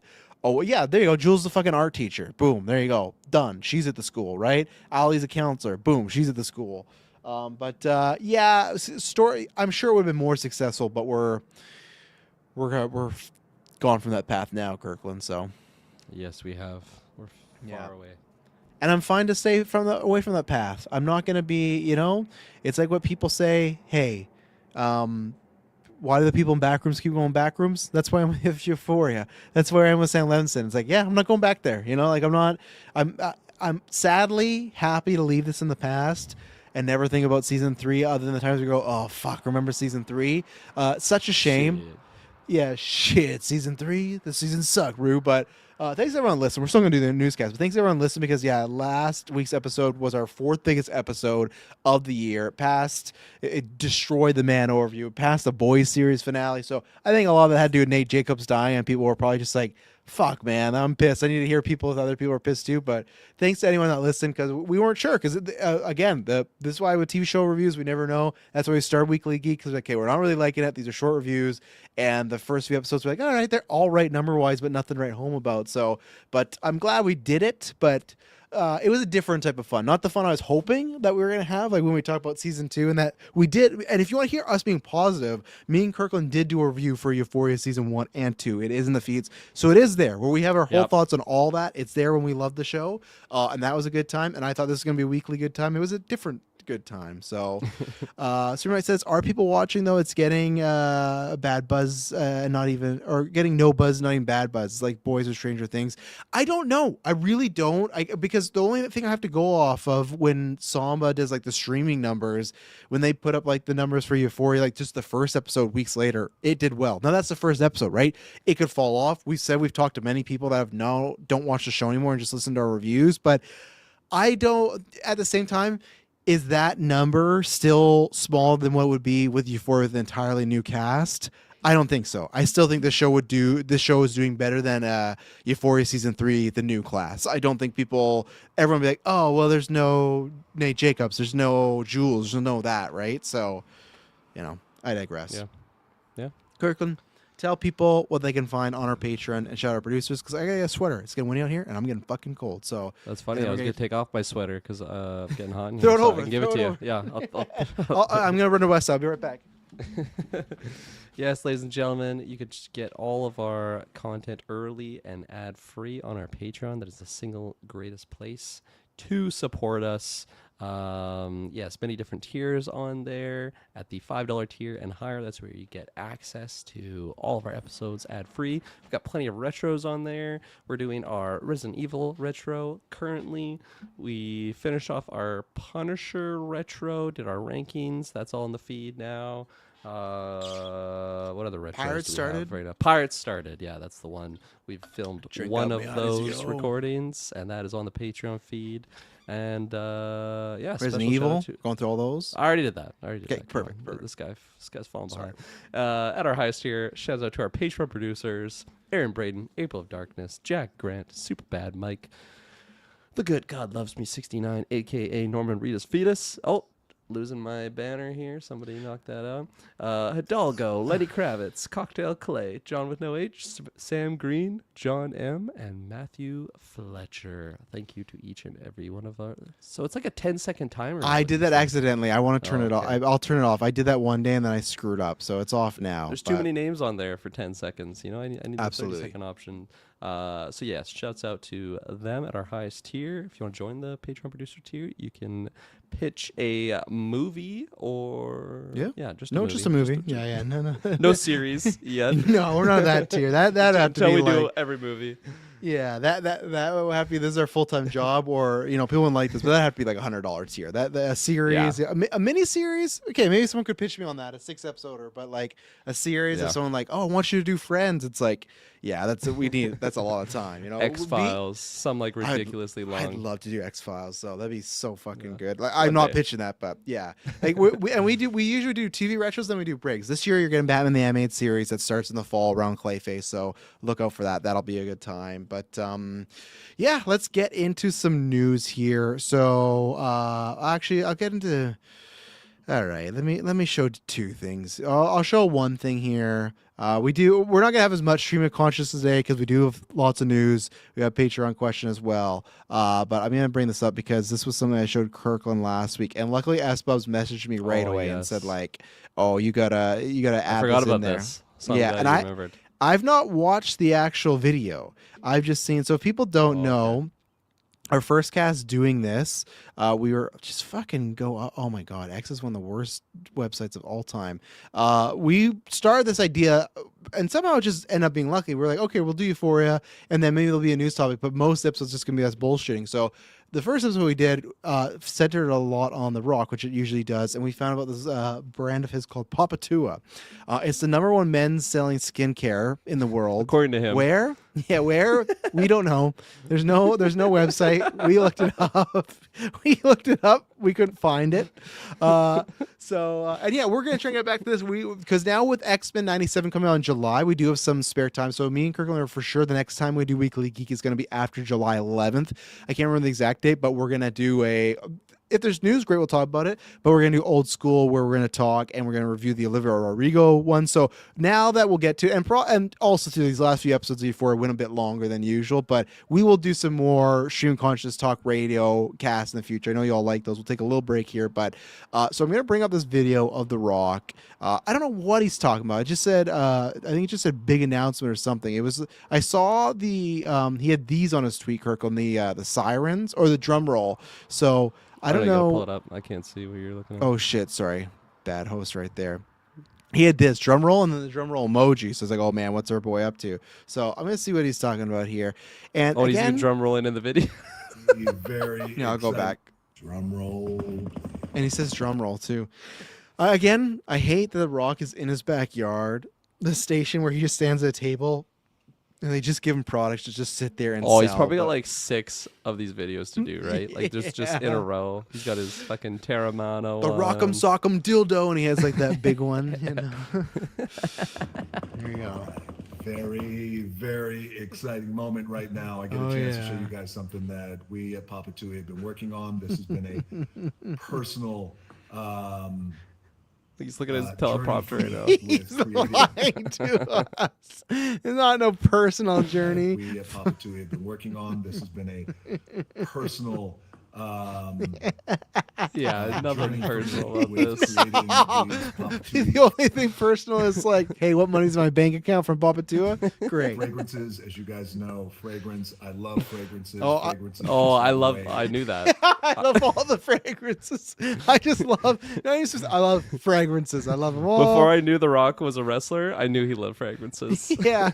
And why does he sound like Trumpian in this video, you know? Like this is a Trumpian quote. Like, yeah. As you guys know, I love fragrances. Fragrances just have a way of best fragrances. You smell that right fragrance and it changes your mood just like that. It can shift your day and put you in another headspace. So without any further ado, ladies and gentlemen, like I'm mad. excited. Come on. To show you. Come on, Dwayne. Can you imagine? He's like the highest paid movie star, but he's secretly like billions of dollars in debt. He's just trying his best to rock the shit. But again, I will say, actually, I enjoy seeing him like not huge. He's like a great shape right here. He's like nice and He's toned pretty up. slim, like, eh? Yeah, which is good. He's older. Don't because be of Papa working Tui, hard. his skin looks good. I love fragrances. I love when they make me Brand skin. new. I gotta pop this. Very cool. How does he not like have flabs though? Like with how big he Very was first. to slim down. Like I guess he just burns it. Like I you know, like when you see a massive person that like loses a lot of weight and they just naturally like the skin is stretched out. I know he's not. Yeah, but I don't an think his obese skin stretch man, up to that. But he's like degree. so Yeah. like he's just so large. Like whatever the Yeah. fuck his diameter Well, of his chest would have been. Papatua just rubs all over his I body guess so. and it heals yeah, him. You number know? one Papa fragrance. Yeah. Luxury. It's not just cologne fragrance, collection. right? Yeah, Luxury- clearly. Yeah, cologne, Yeah. luxury. Coming out. What a with waste of a 3 fucking box. Beautiful scents. I worked with some of the best noses in fragrances. He's reusing the Rock'em Sock'em dildo box. That's what he's. That's what it came in, but he's in the fan. But listen, did you hear who he worked with? Listen to this. Three beautiful scents. I worked with some of the best noses in fragrances, and what we decided to do was. What is that quote? I worked with some of the best noses and fragrances, and look, like I think the way he's turning around is this is like the first time he's actually seeing it. Look at his face. Decided to do. He's like, what's in there? He's like, whoa, there's 3 in there. Yeah, look, he even stopped. He even stopped mid-sentence when he was counting. Hang on. What we decided to do was, I wanted to create fragrances that. They only told me there are 2 in the bottle. Why is there 3? Why is it 3? I can't remember all 3 fragrances. Fuck. Okay. Oh, Depth, a little bit of complexity to it, had an alluring sense to it. He keeps looking over to that gave all my guys out teleprompter. there Right. I guarantee you turn around and you look at him dead in the eye and you say, tell me what those fucking 3 flavors are right now. Tell me what the smells are. And if you don't, I get your entire bankroll. Like he's not surviving. He doesn't put this on his body. Just like the fucking face cream. There's no way he's wearing these fragrances. Yeah. Mike says it happens in your Oscar movie flops. And I can't wait. I suppose just wait until you get to the very special names he chose them. Oh, hell yeah. I can't wait. Yeah. Ladies and gentlemen, we're in a minute 14 in. This video 4 minutes and 7 minutes just for this stuff. Yeah. So here we go. You need to walk into any room and handle and own that room. With he does keep looking over gratitude. There. Yeah. And also, as you guys will see, I'm sure you have time here. I'll flip that around for you. Yeah. Instead of going with a name, I went through so many names. That's the fun part when you're naming your product. I went through so many names that that's the were name. Inspired from, let's see, Greek mythology. He pulled that out of his ass right there. I was inspired by, so let's see. Names. That's the fun part when you're naming it. your product. I went through so many names that were inspired from, let's see, Greek mythology. Let's see, inspired me over the ancient years, Egypt. From the Stoics to from the Stoics mythology to as well. Jesus, everything. He's covering all bases. Again, I hate to say it, but it's like the Trump thing when they asked him, "What's your favorite verse in the Bible?" And he's like, "I won't tell you." He's like, "Oh, well, it's fine. You can tell us." He's like, "No, I'm just a big fan of the Bible." They're like, "Are you a fan of the Old Testament and the New Testament?" He's like, both of them are great. And then he's like Asian mythology, Stoic, Greek, like mythology, and just an island culture. And after coming up with all these names that were pretty cool, by the way, I thought I have an idea. I'm going to number these fragrances. Man, it's as if they're like, okay, Dwayne, we got these placeholder names. It's just a number right now, but you got to give us names for these. And like he just, I don't know, was working out, got too busy, forgot to do that. So that's why you had to look at them like twice now. You had to like, hold on, let me get another look at this. Greek mythology, Japanese mythology, and instead of names, I just decided to go with numbers. Like I think he just missed the deadline. I think he just 1, 2, 3. 1, 2, 3. No, he missed the deadline. They print him a name of stuff. He's like, oh no, look at that fucking shit. Just 1, 2, 3. Do you know how many products I have to look over? I don't have time to name. I'm reading the Jumanji 6 script right now. I'm not naming these fucking bottles. Oh, very significant numbers. There we go, to Kirkland. Here we go. First will be number 1. Okay, of course. Look, he's like a toddler. He's so proud of himself. Look. I'm gonna name my first fragrance number 1. Couldn't even be something cool like -1 or -1, like just 1. Oh, I can't wait to see number 2. Oh, can zoom in. P01. The first would be number 7. The first, okay. Doesn't make sense. No. And the first out of the gates of the 3. Why do you keep saying what? What? Are there 3 firsts? One second, what is he talking about here? He said the first would be. Yeah, here, let's listen to So him. we're coming out with 3 numbers, Okay. and these are very Okay. significant numbers. First would be number 1.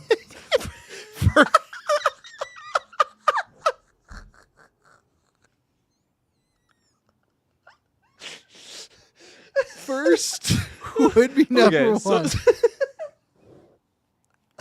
then he says, and let's get it. then the Let's get next it. first. Yeah, let's get it. Okay, good zoom in. The first would be number 7. And then he adds something else in this sentence. Listen to him. And the first out of the gates of the 3. Of the 3, the first out of the gates of the 3. So which one's coming out first, Dwayne? The first out of the gates of the 3. I'm going to start promoting that on podcast. You're going to get the Pirate Scare being retrospective. It's the first of the gates out of the 3. Holy fuck, God. that's so funny. Oh, man. Number 21. Number 21. Okay. I'm so excited for you guys to try this. We are launching right now. It's We gotta buy this. Available at Target. At at we don't have Target. Target. We'll look Yeah, online. Target. We'll look online. We got a good idea for Extra Life for one of it we're going to do. If we could do like a fragrance test. Oh, yeah. For you guys. Man. And as always with Papa Tui, I wanted to make Hopefully sure that Barrows we by deliver then, too. high quality, always Yeah. exceptional ingredients, but also never out of reach, especially when it comes to colognes Yeah. and fragrances. Of course. Because what's in here, this in the streets will go for $150, $200 easy. Wait, what? He's got like He's illegal. Walter Whiting. This is my territory. These fragrances in the 99% streets. quality. What's he talking about? Yeah, 99%. What's he talking about? These fragrances in the streets. They're not illegally selling them in the streets. Never out of reach, especially when it comes to colognes and fragrances. Because what's in here, this in the streets. Who's buying will go for back alley 150, streets $200. for 150, 200 bucks? Spray. He's actually using it. You know, I'm all about the layers, and that's what I want you boys to do. Oh no! Oh Why is he- no, that is the worst advice ever. Any boy that's listening to this, don't ever layer your colognes, like D Wayne just said. He just did a 1, 7, and 21. Spray. But, you know, And you all know it's about probably the fucking layers, water that's in what I there want you too. boys to do. He's Yeah. not putting that shit on him. Well, we don't But- see the bottles that he's grabbing, right? yeah. One last, Oh. number 7. Not the first. And he grabs Cannot 7 wait for you guys last. to try the Man. brand new Papa Tui luxury. He's gotta cologne smell so collection. Now, bad I know right what you're now. thinking, by the way. DJ, DJ. this, get closer, get closer, get closer, get closer. DJ, I could tell you right now that this Where's he briefcase was going? not made for these cologne bottles. Oh. This briefcase was not made for these cologne bottles. I said, you know what? No, you're right. This briefcase was not made It even has the shape of the thing we're talking. Has a for tip. these Yeah. cologne bottles. No, these are for you. This one is for Papa. What the fuck? P7. Hey, enjoy your Papa Tui luxury cologne. Can't wait for you guys to try it. And on top of that, That's so weird. Most importantly, thank you. From the founder of Papa Tui, myself, Yeah. and all of our Papa Tui team, thank you for making Papa Tui the #1 men's care brand. It's not though. Thank you. Enjoy. We didn't I do think- anything, Dwayne. I think he's like preemptively saying it. Like if I Yeah. say thank you for giving us submissions for Patreon, but that doesn't work when it's like a stat like that. Some of these comments. Thank you, Dwayne. Get it, champ. I can't wait to try it out. Do you want to do an unboxing video? Upload it. Oh man, these people are just—they're just Can you smell lost. what the rock is? I'm gonna see. Can I? Yeah. Okay, here we go. Let's click Yeah, on it. let's- We gotta get this. Oh, that's So we got not a number good- one? That's not We a got- good sign. Right away, site can't be reached. Oh, It's really? not- yeah, it's not letting me go to the I'll do some site. Googling. I'll do some googling. Yeah, it's not available yet. So we got the first would be number Papa one, Tui and then Canada. the first would be 7, and then the first out of 3 out of the gates would be 21. So there you go. Oh, see, is Rock even in this? Papa Tui pimple patches. We got the facial Okay. cleanser. Oh, there's another They video got on the Papa Tui website. cake. Oh, the Rock. Oh yeah, I mean, it's 2 minutes. I don't know. Yeah, sure. Just Okay. yeah, do that. Yeah. How are there 2 more minutes after this? Yeah, I know S-Bubs. It's great. Did you find out a price though at all? Let's see. Click luxury. They're $40 each. So, So for like 1, 7, one. and 21 are 40. I'm assuming there's American. So 40 a piece or 40 altogether? 40 a piece. Jesus Christ! But Kirk on the streets are going for like there's 250. Yeah. yeah, they're going for Uh, 250 on the streets. There's a discovery kit, so it comes with little small bottles. That's $20. So that would definitely be Okay. the play. Shipping arrives Wednesday, June 3rd. I'm assuming I could get it here. There's probably gonna be some crazy duties or something. Papa 2 got one of the most I'll followed look people on into this. social. I agree with you, S-Bubs, because I've looked into this before. Papa 2 got one of the most followed people on social media and only got 2K followers. Yeah, the Twitter right now is 2,471. The only famous person I know that follows it is Dwayne Johnson. So there you go. Holy fuck, okay. You got that Share video? screen. So yeah, we might have to. We're gonna die for your sins, everybody, and put the especially the 24-hour stream. That's a lot because we could be smelling. So maybe we'll have to. I don't know. That could be dangerous actually. So we'll have to figure it out. So Okay, here we go. There we start. He's doing some like fucking Cialis type commercial reactions here. Can you hear that? yeah. I'm excited to talk about the Papa Tui lineup. So I'm constantly receiving questions and Constantly. comments and DMs Constantly. about how I take care of myself. Okay, that's What's fair. my morning I believe routine, that. What's my nighttime Yeah. routine, my wellness routine, my workout routine, how much protein What do I eat? does fragrance have to do How with much any of do I weigh? that? How much time per day do I spend working out? Am I a great kisser? Oh, another one. Rock, if you were named sexiest man alive, is that in perpetuity? I had so many questions. How do I discipline myself to do the things that I need to do?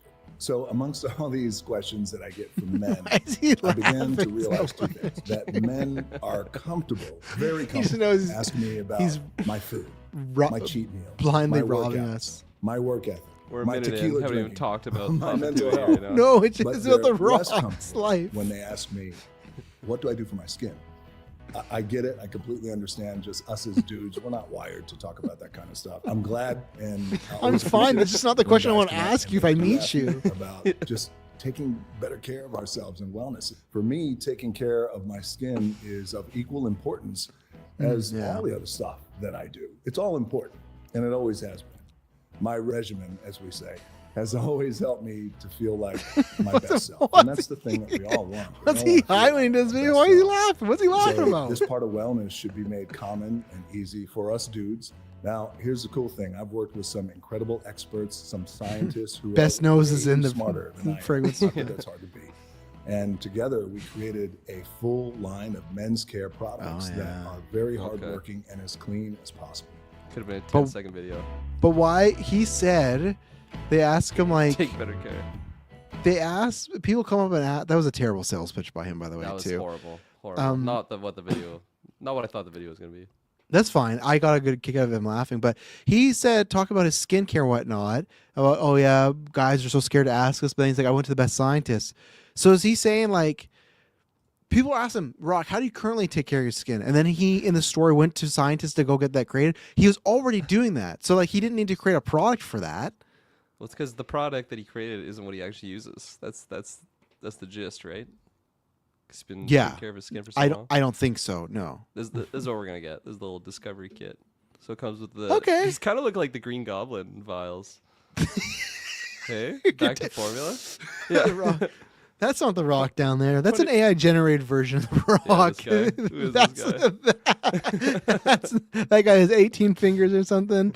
But what is P1 leather and woods, P7 What the f- amber and cypress, P21 smoke and bourbon. Man, those don't. Okay. That doesn't smell nice.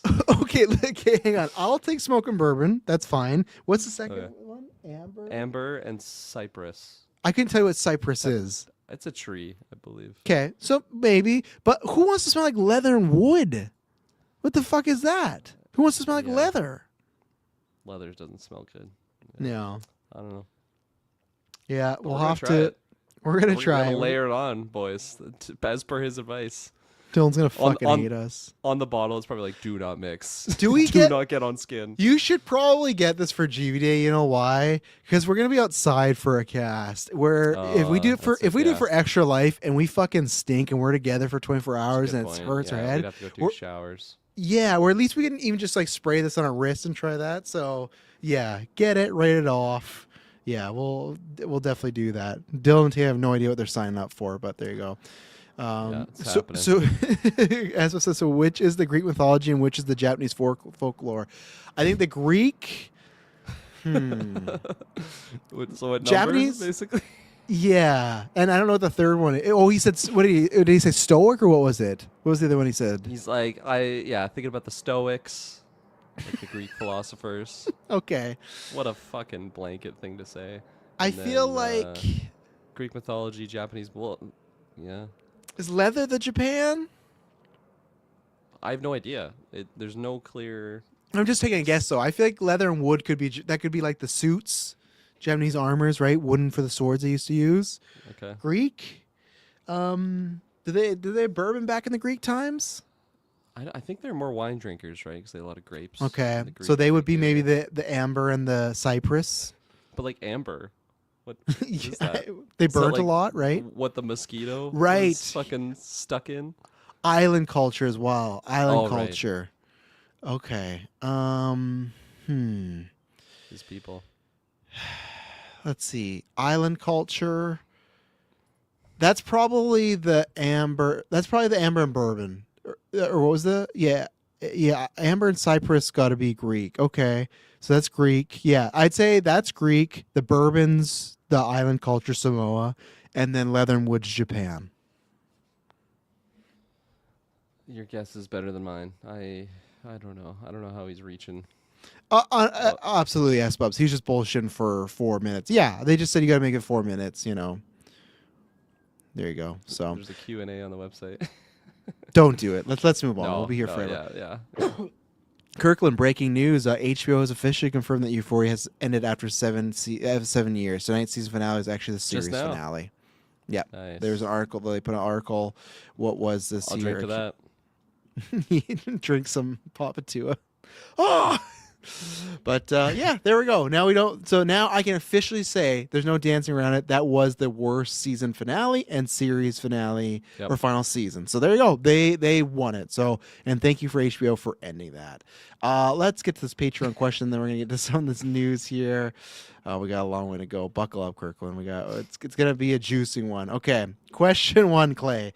Clay's going in the classic. Clay, I'm just busting your balls. It's all good. But Clay goes in the classic form of when we have no topics. You guys, you never send us shit. When we got a massive show, we got 5 topics. Clay's sending us the Spielberg dream roster and dream picks because he's Spielberg right. And again, he's getting excited for Disclosure Day. So we're still gonna answer because that's why if you become a patron, we answer your fucking questions the best we can. Question 1: is Spielberg's next movie really is a Western? What do you want from it? Any specific storyline, revenge, war, romance, family? Any good idea, writers or collaborators on the script? Western or period? What decade exactly? I don't know if I'm going to be able to answer that one, Clay, but which decade exactly? Actress or actor you'd like in it? Okay, I want to go with the Western because he said he's never made a Western and he really wants to do that. So let's do that. I think, it's not breaking the mold, but let's go with a revenge tale. But why I'm doing that is because I could be wrong. I know Schindler's List might have some of those isms, but I don't think Spielberg's a revenge director type of guy. He has a huge career, so I'm sure I'm missing some, right? I'm not the biggest Spielberg guy, not in the sense don't like him. I respect him, his work, but I've not seen everything or I don't rewatch it. He's not. He is one of my favorite directors because he's made multiple movies that you could say are the greatest movies of all time. It's just when we make our everyone has their 4 Mount Rushmore people that are on there. Spielberg's not on there for me, right? It's just for style wise. So maybe there's some, but I don't think he's a revenge type of guy. So I'd say Western revenge type, and just to push rated R PG-13. Let's go R. Let's see what Spielberg does with R, and then Ooh. actor or actresses you liked in it. I'm just gonna be personal. I'm gonna say I'm getting Sam fucking Reed in there. He's gonna do Lestat Vampire this season. Next week, check it out. That show starts on Sunday, so I'll be reviewing that. I want Sam Reed to get his next big break. That guy can do multiple accents. He can be badass. He can be creepy. He can be a villain. He can be a hero. I'm saying I want Sam Reed to get the fucking rocket strapped to him. And what decade exactly? I don't know, but just like like old time. I don't want a modern day western. I want period piece western. Like what's a modern day western? Give me like an example. I would say like it's still older, but like No Country for Old Men, where it's like western, but there's still like guns okay, and yeah. Good he's example, thinking yeah. like old Clint Eastwood, like A Fistful of Dollars, something like that. That's the way. Yeah. Don't get me wrong, No Country for Old Men. I love that aesthetic, and I love like there's another one Chris Pine did a couple good years ago. It was like a bank robbery one. So there is ideas of that. I'm sure the Taylor Sheridan stuff too is like modern western, right? But I want old school cowboys, that type of deal. So my pitches are western, revenge. Sam Reed is the fucking lead. Actress, is there any ladies out there I want right now? Hunter Schafer. She needs a fucking win after Euphoria season 3. Sam Reed, Hunter Schafer, radar revenge film. Go. That's what I pitch. I love it. Yeah, I mean, I'm very similar to you with many things you said there. Spielberg isn't like I've seen obviously like the big heavy hitters that he's done, but just because of the freak show, like maybe I'm wrong by this, and maybe it's just because he's such a big name at this point now, but he just seems like a safe isn't the right word, but just like a more vanilla director compared to some other freak shows out there. And I hope I'm saying that right, because I don't want to like disrespect him, obviously. He's one of the more important names in Hollywood, obviously, because of the work that he's done. And I'm sure he's taken risks to do, some of those other ones that put him on the map.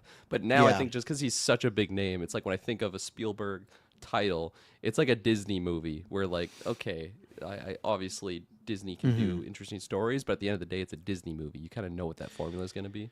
The best way I'd put it, and this is the way to say in a non-offensive way, I think Spielberg can always make a great movie. He can always make a solid 8 out of 10 or 7 out of 10 movie.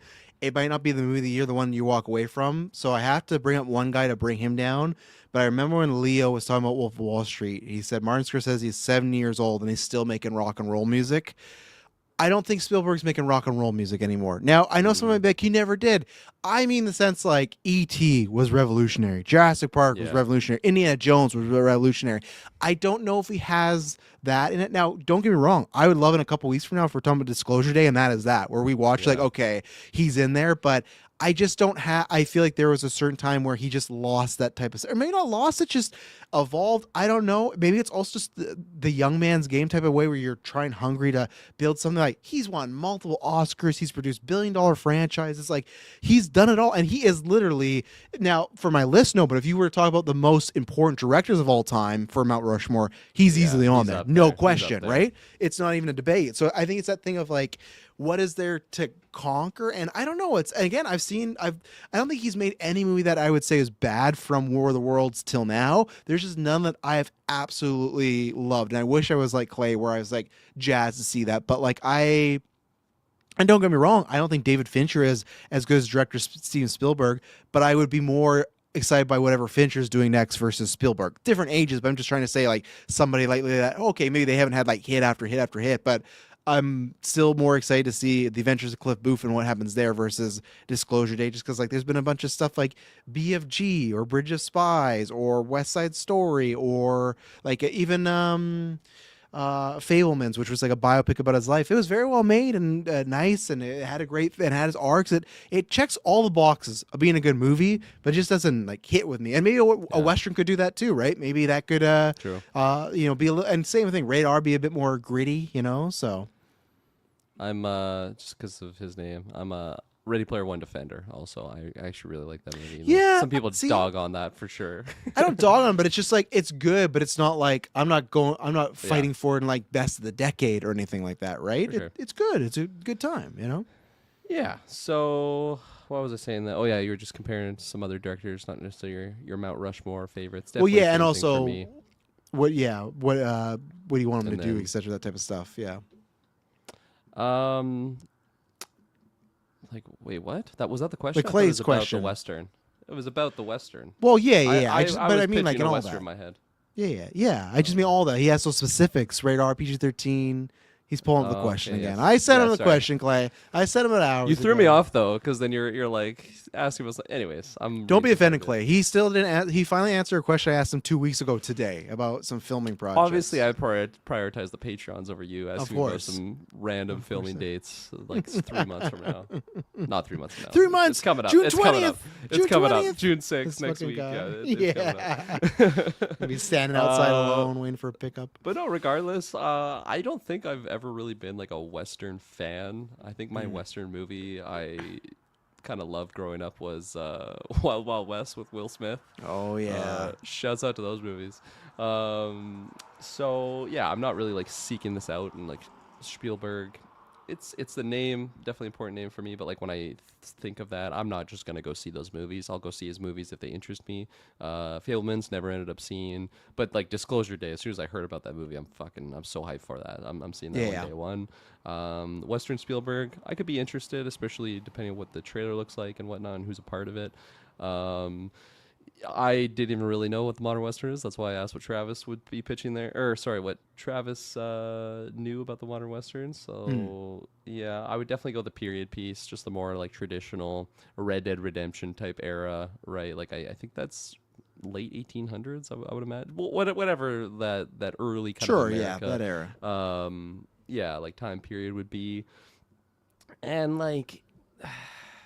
It makes sense for it to be like a revenge tale, because in my mind that's what most Westerns are for me. Like I said, I'm pretty surface level knowledge on my experience with Westerns. I guess Tombstone would be another good one that I was exposed to recently because of the football draft that we did. Of course, that was a fun time. Logan would be kind of like another modern Western too, like that type of setting, that okay. vibe. Yeah. So that's Yep, another example absolutely. I'd throw out there. Yeah. I feel like there's just like a visual thing to like Westerns. Yeah. Right? Some color No grading, some Country for Old Men, locations, definitely. Yeah. and the pacing. It's usually a bit more of a slower pacing, and you usually have a grizzled lead who doesn't Yeah. want to do the task, where he It's does a want to do hot the movie. task, but yeah, it's hot. People are sweating, so. Yeah, all that stuff. So I would definitely have some romance in there. I think you could have a little bit of war elements in there, like kind of some I guess around that time. Yeah, whatever wars are going on there. I was gonna make a guess, but I'm not gonna guess on my early American history knowledge. Oh yeah, I'm not gonna hold you. That's why when Clay asked a decade, I'm like, I'm not going there, because there's no way, man. There's wiser I'm men than me that'll detail that. terrible with history and even worse with geography as well, man. No idea about anything. So Yeah, for sure. So, but getting down the list of questions he asked specifically, I think it would be a PG-13 over rated R. That just seems like a more Spielberg thing to me. I think the rated R is more interesting. also just but Spielberg. There's no spiel. Just Why Spielberg. can't I say that? Tomato. Because there's no H. There's no H in his name. Yeah, but it doesn't matter. Spielberg. People say No one things says Spielberg. weirdly That's different yeah, but than that's not his Spielberg. name. That's not his name. There's no H there. I don't know what you're Don't get talking us. about. Don't get us It's like kicked a- out. What am I getting kicked out for? Like, In the if I future. mispronounce someone's Like we name, already lost Spiel- The Rock. We already lost The Rock if we become okay, I see. filmmakers. I Can't lose see, Steven. yes. Okay. so my movies are safe, huh? Spielberg. Fucker. We're gonna be getting like a GV movie coming across like Hollywood, sees then Steven It comes down to Spielberg. him. Yeah. Yeah. And he's like, I remember. Hi, this I'm fucking Steven shit. Spielberg, and he shakes her hand like, "Oh, we're fucked, aren't we?" Say my We're- name. Say my name. and get the fuck out of my office, and that's it. Our career's over.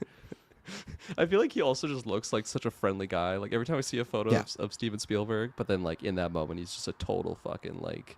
There's Like, stories. You don't want to mess with Oh him. yeah. Yeah. Interesting. Okay. Yeah. Not like bad guy story, but just like he is Godfather. like yeah. Like there's a Just I pulls hate one of to these do out, this. and then let's do it. We're going there.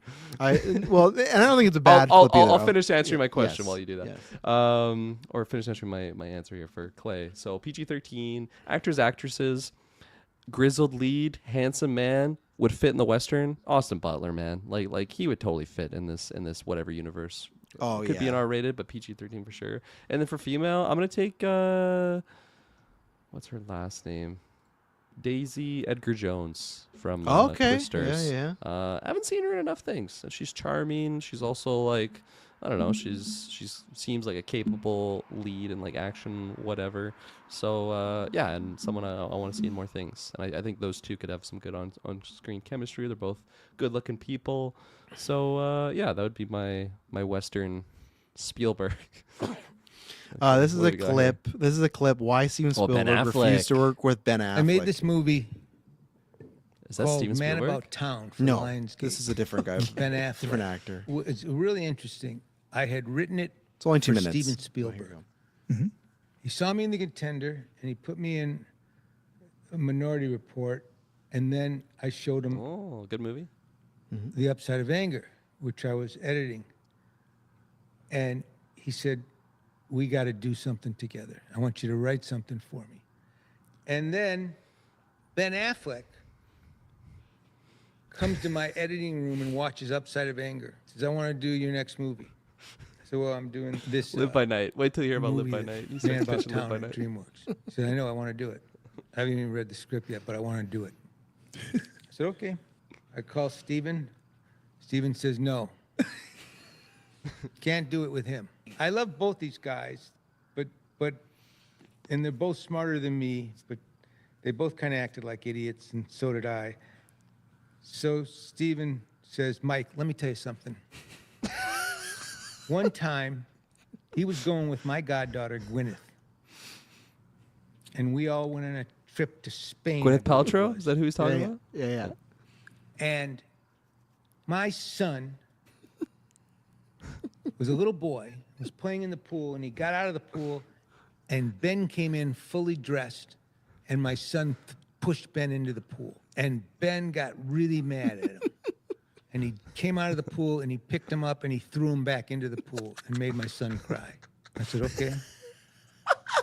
What does this have to do with anything? He goes, I just don't like to work with him.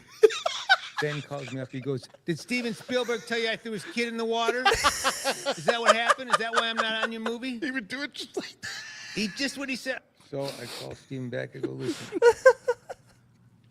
I really think I want to use Ben. He's the right guy. He goes, okay, use Ben. Next morning, I get a call from my agent. DreamWorks is dropping the picture. Yeah. The alleged Oh my feud between Steven God. Spielberg So there is a few stories Wow. of that in Hollywood where you don't want to cross Steven because he's a very powerful guy, has a lot of friends, and there's a lot of stories that has happened now. Wow, So interesting. Okay, don't push his son in the pool. yeah, I mean, yeah. No, I come suppose on. we did. That cover kid has it but- coming. If that's like a does have it life coming. lesson, right? Like if you Yeah. do something like that to other Yep. people, how would you And the like if kid- you did it? And the story sounded like the kid was already in the pool, so like he's just getting wet again, like in who a cares? swimsuit, and then he threw in the pool Yeah. and he started to cry. Like he must have fucking did, like He did probably some did fucking serious. hurl him though. He just like Ben's a big guy too, so he's just like Oh, fuck man. you, kid. I bet it's probably more the motive behind it. I bet Ben was just like coming out there with the boss night. You fucking throw me in the pool, but like, yeah, it's there's a few stories like that, That's a and a funny few story. stories that's just like, oh yeah, no, they don't work together. Because we don't know, but you know somehow The Rock and Ben Affleck keep coming up on these weekly geeks. So, and then Clay asks, if you were a bartender in what city, what type of bar would you want to work in and why? Obviously, not the greatest question for me because I don't drink and I do hate don't have to bad drink drunk to be a people. No, bartender. that's the thing. No, I hate bad like I get annoyed by drunk people if they are like even if they're assholes. Sometimes if it's just like. I think even assholes I have no problem with because, like, hear me out. Like, if an asshole puts their hand on me, I'm going to knock them out.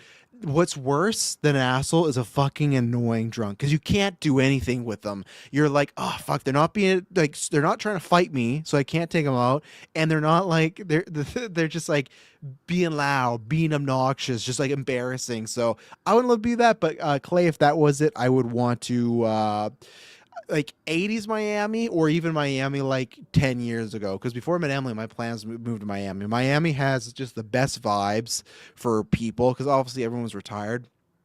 It's a little bit different there now in the voting body and everything, so I don't think I'd fit in there right now. But even like I said, 10, 15 years ago, Miami, I would have loved to gone there. I planned to move there. I love Miami is the funnest place I've ever been, just for vibes wise. I love the beaches, love the weather. You get that thing where it can rain a lot, but then it's nice and warm, so it's the perfect world. So that's where I would be, is Miami on the beaches somewhere. Interesting. Yeah. Yeah, no, there's a fun question for sure. I've never been a bartender. I've worked in a kitchen, so that's like the closest I've been there. But like, there's something in the back of my mind where I'm like, man, that'd be kind of been a cool experience. Just like, I like people watching, and just that, of course, in that situation, there's just so many weird individuals that you're interacting with. Obviously, you get the usuals, just the straight up alcoholics that are there all the time. And there's bad times when, like you said, people drink too much and they get inebriated and very just arrogant and ridiculous. For in terms of cities, it's tough. I'm not like a city person, but I think like a big city versus just like where we live, like I don't know, Kelowna is growing, but like it's not a city. Yeah. So I think you'd be seeing a lot more of like the same people, whereas like in a bigger city, there's just a bigger melting pot of like just freak shows and interesting people alike. I've never been there, but I feel like something just like New York. I would take that. Even though I don't like big cities, I think I would do that just because there is so many people. Dexter, you know, maybe can I Steven speak with you Spielberg. for a Maybe moment? Steven Spielberg is going to come in, and I'm going to ask him about his relationship with Ben Affleck. You know, and just talking to people. I do enjoy talking to people and just small talking and whatnot. And I feel like that is a great. And who knows? Maybe future whatever, I'm retired and I just want like a side job or something. Maybe I just become a bartender in my later years. Who knows? Like, Really? talk about film. Who knows? Who knows? Never say never to anything. I also like making cocktails, so I think that was another thing that could be a fun aspect there. And if it's not New York, I think it would be probably like a warm location, like a tropical type vibe. Like, I don't know if it's like a resort type thing, but just like on the beach making some margaritas, get the blender going. Like, that just seems like a good vibe. Everyone's like having a good time because they're there for vacation. The weather's nice.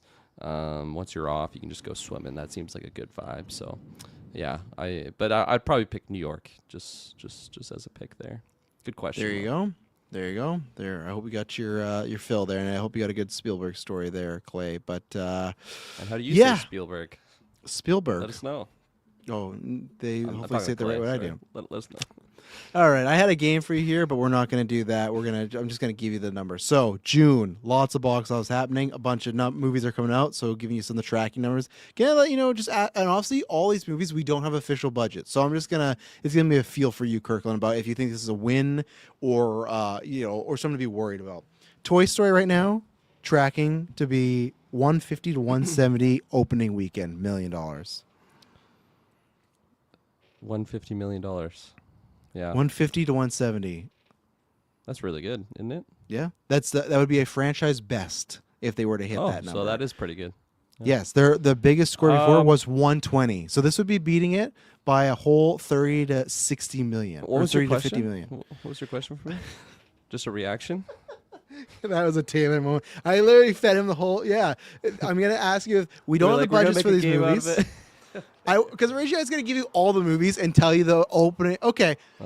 This is what I'll pull out because you would have guessed that one. But I was going to give you the number and tell you what movies. So the movies I'm talking about right now are Toy Story 5, Disclosure Day, Scary Movie, Masters of the Universe, and Supergirl. Okay.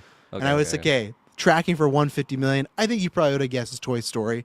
But the fact that it's like could be even I would always think Toy Story was going to do great, but I didn't know for sure after Lightyear how it was going to go. And the fact to be a franchise best just shows, man, people just want those Pixar sequels. They don't care. They don't care if they listen to people like me that's like, oh, this should have ended with 3. Doesn't matter. They're there. That's a massive number. And that's why, because all these movies, other than one I'm going to give you, are kind of tracking to being lower.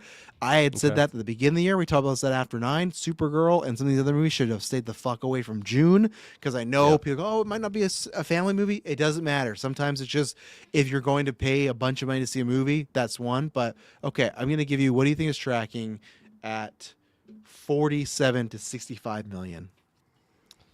47 to 65 million. Yeah. Scary Movie, Disclosure Day, He-Man, Supergirl.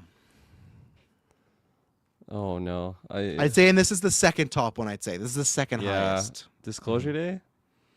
No, this is Oh, Supergirl. wow. This is tracking at 47 to 65 million. Disclosure So- Day. What's going on, man? Spielberg, come on. You, that's hurting my ears. Yeah, well, Spielberg doesn't have like huge tracking nowadays, you know. But I guess not. Yeah, that's just something I have in the back of my head because I'm just used to seeing his name on like things like what you said, Indiana Jones, Jurassic Yeah. Park. Okay. so yeah, that's Supergirl. yeah, 47. I also to thought 65 Supergirl was million. like a lot lower, so Mm, that's okay. kind of why I assumed it would have been not the second highest there. Yeah. What Okay. was Superman's opening weekend? I just want to find that out because honestly, if it's the higher end of 65, like I don't need gold, so it's like half. Does that sound like success for you, Kirkland? Because I don't know where I am. Superman opens at 120 domestically. This does half that at 60, 65. Is that like a yay or nay for Supergirl? And what's the budget? Or we don't know yet. No, we don't know the budgets of any of these. So budget withstanding. Half of Superman. Yeah. I thought it would have been like 3/4. Like Okay. I didn't think it would have been Superman. I think that would have been like in the back of my So, like, head, the like 80, damn, that'd be 90? pretty crazy if it met there. But yeah, I don't know. It seemed like a real positive like theater reaction. Of course, that's hard to judge like globally and like across the board for people that are gonna Yeah. go see it, other than just getting positive reactions in the moment, from that scene. Yeah, maybe people are like me and they really didn't love that trailer. Maybe that's what's deterring some attention there. But half of Superman, I don't think it's Or like it's a like- bombshell. Like it's like okay, that is what that is. Yeah, like it's not like it shouldn't hit Superman numbers unless it's like extraordinary, right? Either the movie or it's like directed by Nolan and starring some other big actors, right? Because like we like Millie Alcock, but it's not like she was in the entire season of Game of Thrones. If you don't watch that, Yep. you've no touchstone to who she is. I don't think in comparison it is bad. She is like a side character in a sense of Superman. She is her own character, but will people always see her as like Superman came first and then there's Supergirl, right? So I don't think it's as bad. I think it's just like what we've talked about before, like what's that second weekend going to be, and that I don't know. And the other thing is too, I think it's like an all right opening, but one of my least favorite sayings, Kirkland, that people say, like they've been saying it for a while, and I think they feel justified when they see like Backrooms Obsession come out. There's two of them, right? It's like Hollywood needs more original ideas. It's like, well, there's hundreds and thousands of those, and movies bomb all the time with those, right? Yep. And the other thing is, people always kept saying this, especially after Marvel and DC had a bunch of bombs. They'd say, well, it's not superhero fatigue, it's bad movie fatigue. And it's like, I don't think so. I'm not like, if that's the case, again, I can list you how many movies are critically raved about or person raved about and they don't find an audience and they don't make money, right? And that's the thing where it's just, I can't go on that sense, because I do think there is a sense of, I 100% am in the camp, there's a sense of superhero fatigue. Now I don't think it's in the way where the franchise is going to die. What I've been saying lately is they just people want like the bigger characters. They want the Spider-Man, the Batman, the Avengers, even Superman, but the more smaller characters like Supergirl or the Thunderbolts, that's when people might go, you know what, I don't need to see another one of these. It needs to be something special, or it just can't be like a good to great movie, because we've seen a bunch of those like bomb. So I'm kind of sick and tired of that. I think there is a superhero fatigue going on. Supergirl budget listed at 170 million. I know it's that right now. We need to wait and see more. But if it has to make double, like that's tough. So it has to make 340, right? Or 320? No, 340. Yeah. 340. Yeah. So I don't know. It's pretty high. That's pretty high for if it's starting at 65, right? Like, Yeah. and we'll get to Mando in a second when And I we feel talk like about there's that. there's like certain superhero movies that like in my mind I'm like, oh yeah, that'll have some legs internationally. I don't think Supergirl is. No, that. I don't maybe think maybe I'm so, yeah. surprised by that, but yeah, I don't know. It just doesn't seem like it is. So then we got, I'll give you the lowest amount. Okay. Where is it here? I'll find 25 to 35 million. And we have Scary Movie, Disclosure Day, And what- He-Man. Those are the last three you got there. Like, I don't want it to be Scary Movie. Okay. Probably Scary Movie or Is that your He-Man. final answer? Well, you said two. I got to accept one. I'll say He-Man for my love pick. It is He-Man at 25 to 35 million. That movie, I scary think, movie. is Let's go. that movie is rumored to cost around 200 million. Oh We man. go to After 9. It's on the feeds. We had a good time with S Bubs and Mike and April. We touched upon a little bit there, but just again, the fact that any company was giving He-Man 200 million in 2026, that's on them. Now, luckily for them, it's Amazon, so I don't give a fuck. They can make 200 million in a minute Yeah, by the time they print everybody money. orders. Yeah, so they're fine there. But any other studio that would like sink them, and hey, again, at the end of the day, I hope it doesn't like. Don't think about budgets. I hope it's great, and people that want that movie are excited by it. But for me, I don't care about He-Man, and I just don't think there's juice in that franchise, and I'm not surprised at all. But that's where it's like, man, you got He-Man, you got that, you got another movie that might be tracking lower. What is tracking at 40 to 50 million? You got Disclosure Day and Scary Movie.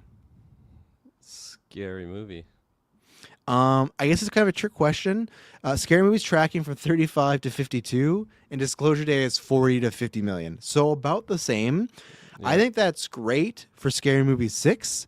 I want to, because me and Taylor talking about this, I want to see what the budget is because people might be like, oh, it's Scary Movie parodies.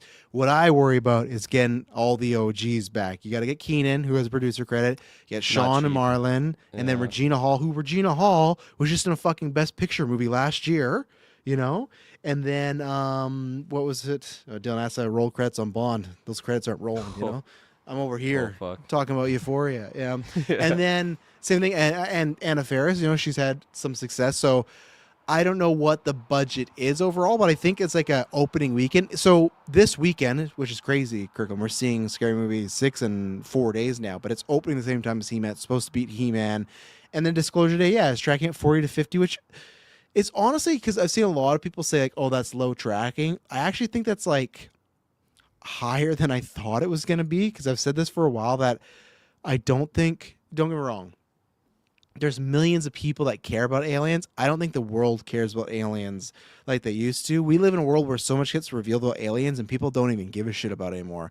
Like It's true. 20 years ago, it would have been massive some of the information we get. Now it's like, oh, cool. And it's on to the next thing. So I think 40 to 50 is not actually bad. I'm not saying it's going to be like profitable, because I think that movie could be a lot, but Scary Movie, I think 40 to 50, that's, or 35 to 50. That's pretty good for like, and I don't think those movies were opening like that before, but I do think I think that is a very much our generation type of movie, and like a lot of people grew up with them, so they want to see them with a bunch of friends and whatnot. So I hope it does. I hope it does well, but obviously more importantly, I hope it is good, because that's one of those movies that will break me if it just were sitting there and we got the Homelander face going on. Oh So, man, yeah. I don't think so though. The trailer gets me positive. yeah. Disclosure Day, you think that's a fine opening? 40 to 50? That's low. I low? I think you make great points though. Like it's kind of interesting that the alien. I don't want to call it alien fatigue. Just alien interest is very much on its alien high, fatigue. We as- got alien fatigue. like it really is not something that gets people just blowing up and going up in arms about these days. And maybe it is just an exposure thing. Maybe it's just people are so caught up in their day-to-day lives that they I don't got time for fucking aliens, I got I got mouths to bigger feed, problems. or I Yeah. gotta go to work. Yeah, exactly, like stuff like that. Yeah, it's interesting though, because I feel like as long as like I've been aware of like the idea of aliens, just like the government cover-ups and like just they're gonna disclose it, like that is just such a interesting concept. So like that's why as soon as I heard about this movie, I'm sold. Like I got to go see this. Trailer was really really intense and exciting, but I guess I'm in the minority of people that are kind of feeling that. And I already kind of mentioned that I thought Spielberg had a bigger draw, like just his name alone, to movies, but Yeah. I don't know. Maybe I'm completely wrong about that. You guys are the only people I know talking about scary movie. That's in my life. It's not like Kyle. Like obviously he used to be on the podcast, but he's kind of out of it. But he messaged me like, "Hey, when are you guys seeing it?" My sister messaged me. My cousin messaged me, and different. Like he lives in Vancouver, but he's like, "Oh, you like they're making one of these." So obviously not like a big group, but like more like people that don't message me always about these type of movies. So I've had the opposite where, and I know you guys have people that are talking about it, so I've had the opposite Yep. where I've heard more people talk about scary movie than anything other than maybe the Odyssey, and the Odyssey's just because like fucking Nolan, man, like can't wait for Nolan, or like Spider-Man, right? So yeah, scary movie. I hear tons of people talking about that, and I think it depends too. Like I don't know if you're a big fan, but I think the people that were fans, they're it's weird to say like I'm a diehard scary movie fan, but it's one of those you swear by, and it's like a big like, oh, I watch this with friends all the time. So there's some nostalgic to it, and especially those actors too. It's not just the brand; it's those them getting the 4 actors, and the other people, right? There's other originals in there, but the 4 actors, the OGs, getting them back, that's a big deal. So I'm very excited for that. So. All right, let's take an ad break. Is that a coyote I just heard in the background? That is a coyote in the background. Wow, They're always that out was here. Loud. Yeah, they're usually about, oh! The fucking Justin Long movie that we saw. Oh God, coyotes. Yeah, they're usually fucking around with the animals out here. So there you go. But well. All right, so we're gonna do one last topic, and then we'll transition in our backrooms topic. So we'll be right back. And we're back. Superman says the genre got so run in the ground. Meet the Spartans. I think that's why people are excited for this, and that's why I hope this is not that. But I think people are just excited to return to the originals of that generation. Also, you have Hot Shots and Airplane, but of the 2000s, that really kicked off the parody type of movie. So, yep. Kirkland. Last week we were talking about Mando.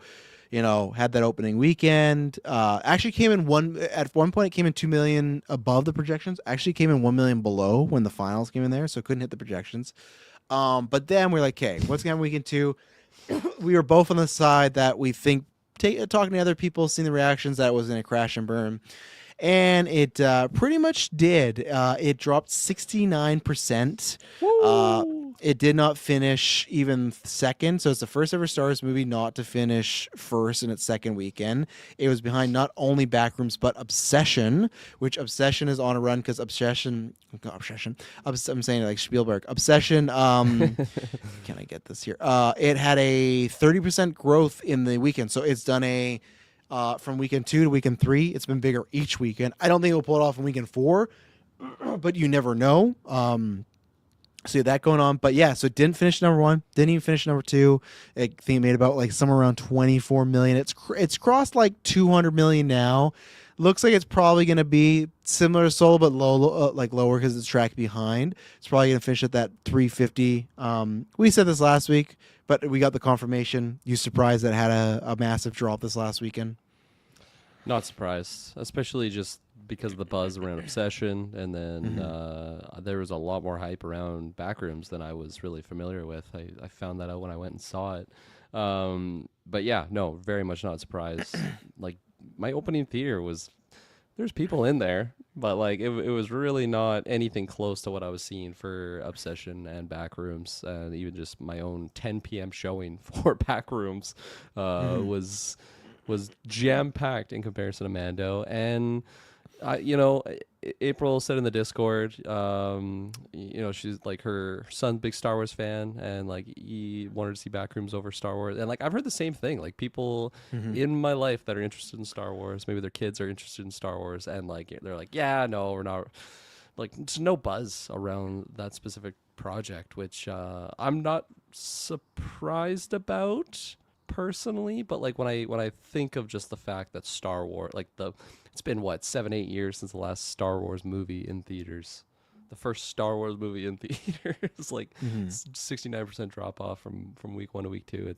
It's pretty, like, I don't think surprising is the right word, but it's just like eye opening of like, okay, this is like very clear that they are not in a healthy spot, Lucasfilms and Star Wars overall, and it just makes so much more sense when we talk about the ideas of like, oh well, Skywalker's coming back. We're just gonna resurrect Anakin. Let's fucking dig for gold here, people, because we have this massive franchise that is not selling seats. Their parks will always be successful. The Star Wars stuff in there is always great, merch, but always merch. Yeah.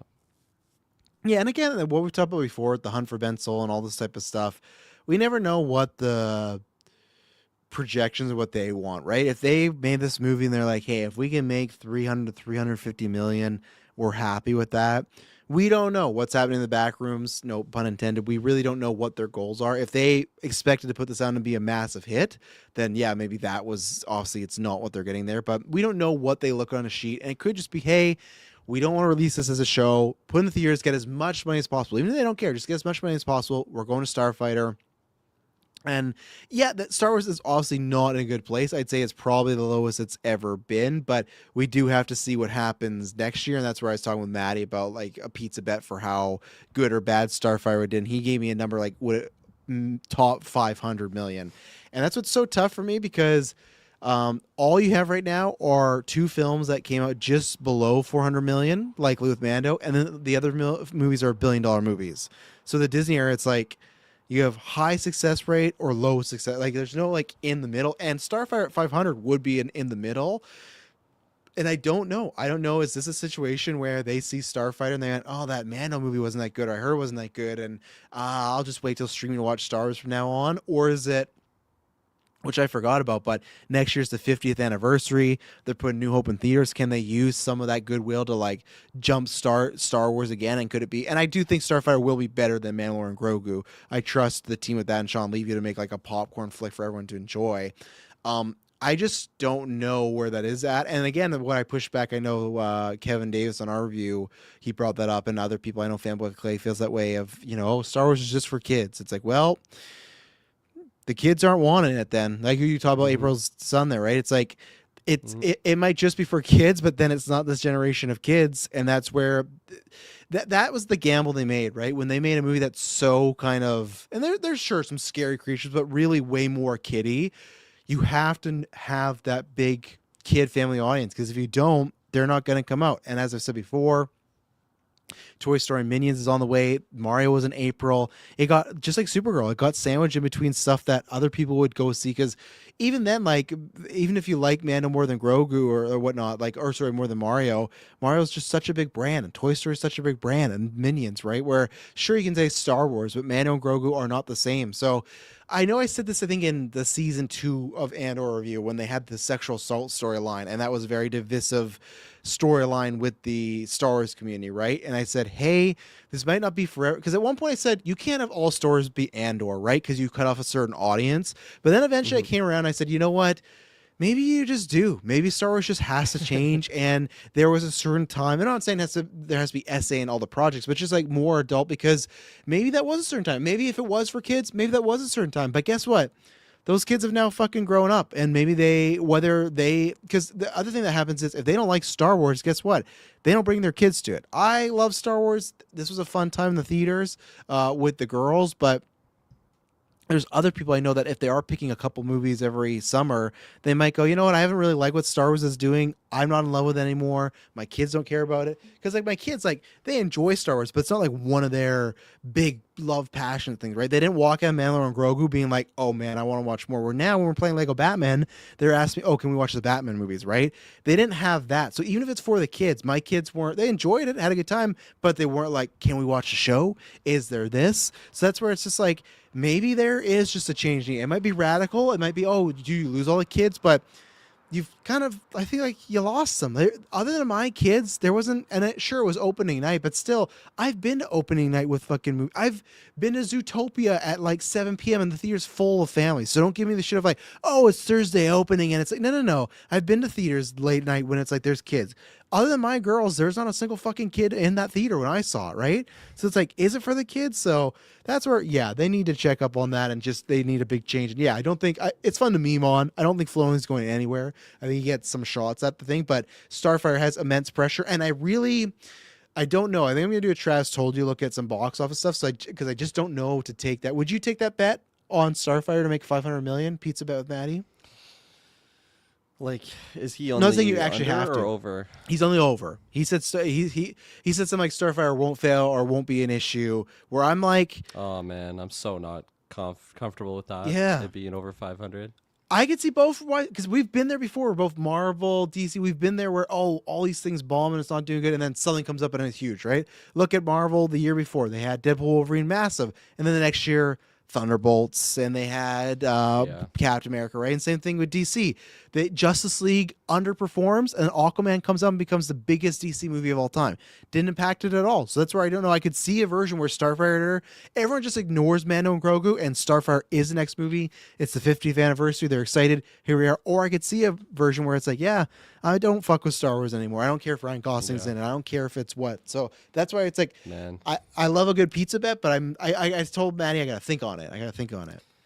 Like, even if there's lightsabers all over the promo, I don't even know if that's a guaranteed over 500. They At need this that point in though. time. They need They do need lightsabers it. and Force. Yes. I think that helps the money. Like, absolutely. I completely agree with every time you brought that up. But I like, man, just where we are right now in the film era of Star Wars. It's, I don't know. I don't know if it does that. And to me, the easy answer there: lower budgets for these projects, because then it's a way easier buffer period. But I don't know what their reasoning is for why they have to be these just crazy budgets on very weak effects, story. actors, all that stuff, locations, right? So that's the thing where, because if you make an expensive movie and it hits and it's billion, that funds the whole wheel, right? Because even like Obsession costs $750K, it's gonna make 250 million. So on the return investment, that is insane, right? But at the same time, 250 million. You look at that for Star Wars. If Mando makes that, they're like, "Fuck,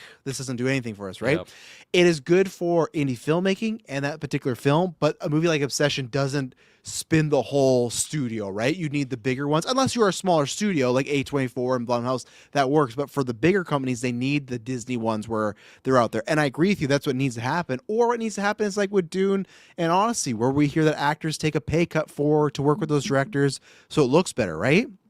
That's what I think needs to happen, where, okay, the budget of the movie is huge, but it's huge because it's on the screen, not because, okay, Leo needed 50 million for this project, which, hey, go get your bag, do whatever. But if you're talking about for the success of the industry, that's where I think it needs to, the budgets definitely should be looked at as far as these smaller budget. Like Backrooms 2 had like a budget of like 10 million. It's going to be, biggest A24 movie of all time. Massive profit there, right? But not everything can be that, because again, people are like, oh, original movies are back. I love Spider-Man. It's not an original movie. That's going to do great. Toy Story's not an original movie. That's going to do great. Minions. So it's still a case-by-case basis. It's not, it definitely feels more than ever since we've been doing the podcast that original movies are starting to rise to the bubble, even they're smaller. And I think it is a case of people getting a little tired of the same old. But again, you're still going to have like probably 10 IP movies later on this year do gangbusters, right? So it's not like, if we have a summer where Toy Story bombed and Spider-Man bombed and Avengers, then we'd be like, okay, maybe it is that time. But no, it's just some of these are some more success stories, Mm-hmm. Yeah, no, completely. And Superman says, also the fact that they have still zero plans after Starfire. The universe has no clear direction. Yeah, that's why We're I think, resurrecting. That's what we're doing, right? yeah, Star Wars is feeling like early 2020s DC. Yeah, absolutely. Like after the Snyder, like the Justice League, and it was like, here's Birds of Prey, and here's Aquaman, and here's Shazam. It's like, how does this all work together? Here's even the Batman, right? It was like, well, where's the Batman fit into this? Like that started as a Ben Affleck movie. So, but it's going to be interesting, but I think that's why there is that rumor that they're working on episode 10, 11, and 12, but I think they just don't want to announce us that, because they don't want to set the flag and be like, we're making episode 10 yet, because that's a scary idea. Mm-hmm. So the only thing I just want to see, like for Starfire, like, no, I'll do that. Tuna Trash Story. What I'm going to do is I'm going to look around that time and see what's coming out in April, May, and everything. So the calendar will be up there. To transition into our last thing here, Backrooms. Kirk, I'm going to hit you with some stats before we get there. Backrooms opened with $81 million. Fifth biggest domestic opening for a horror film ever.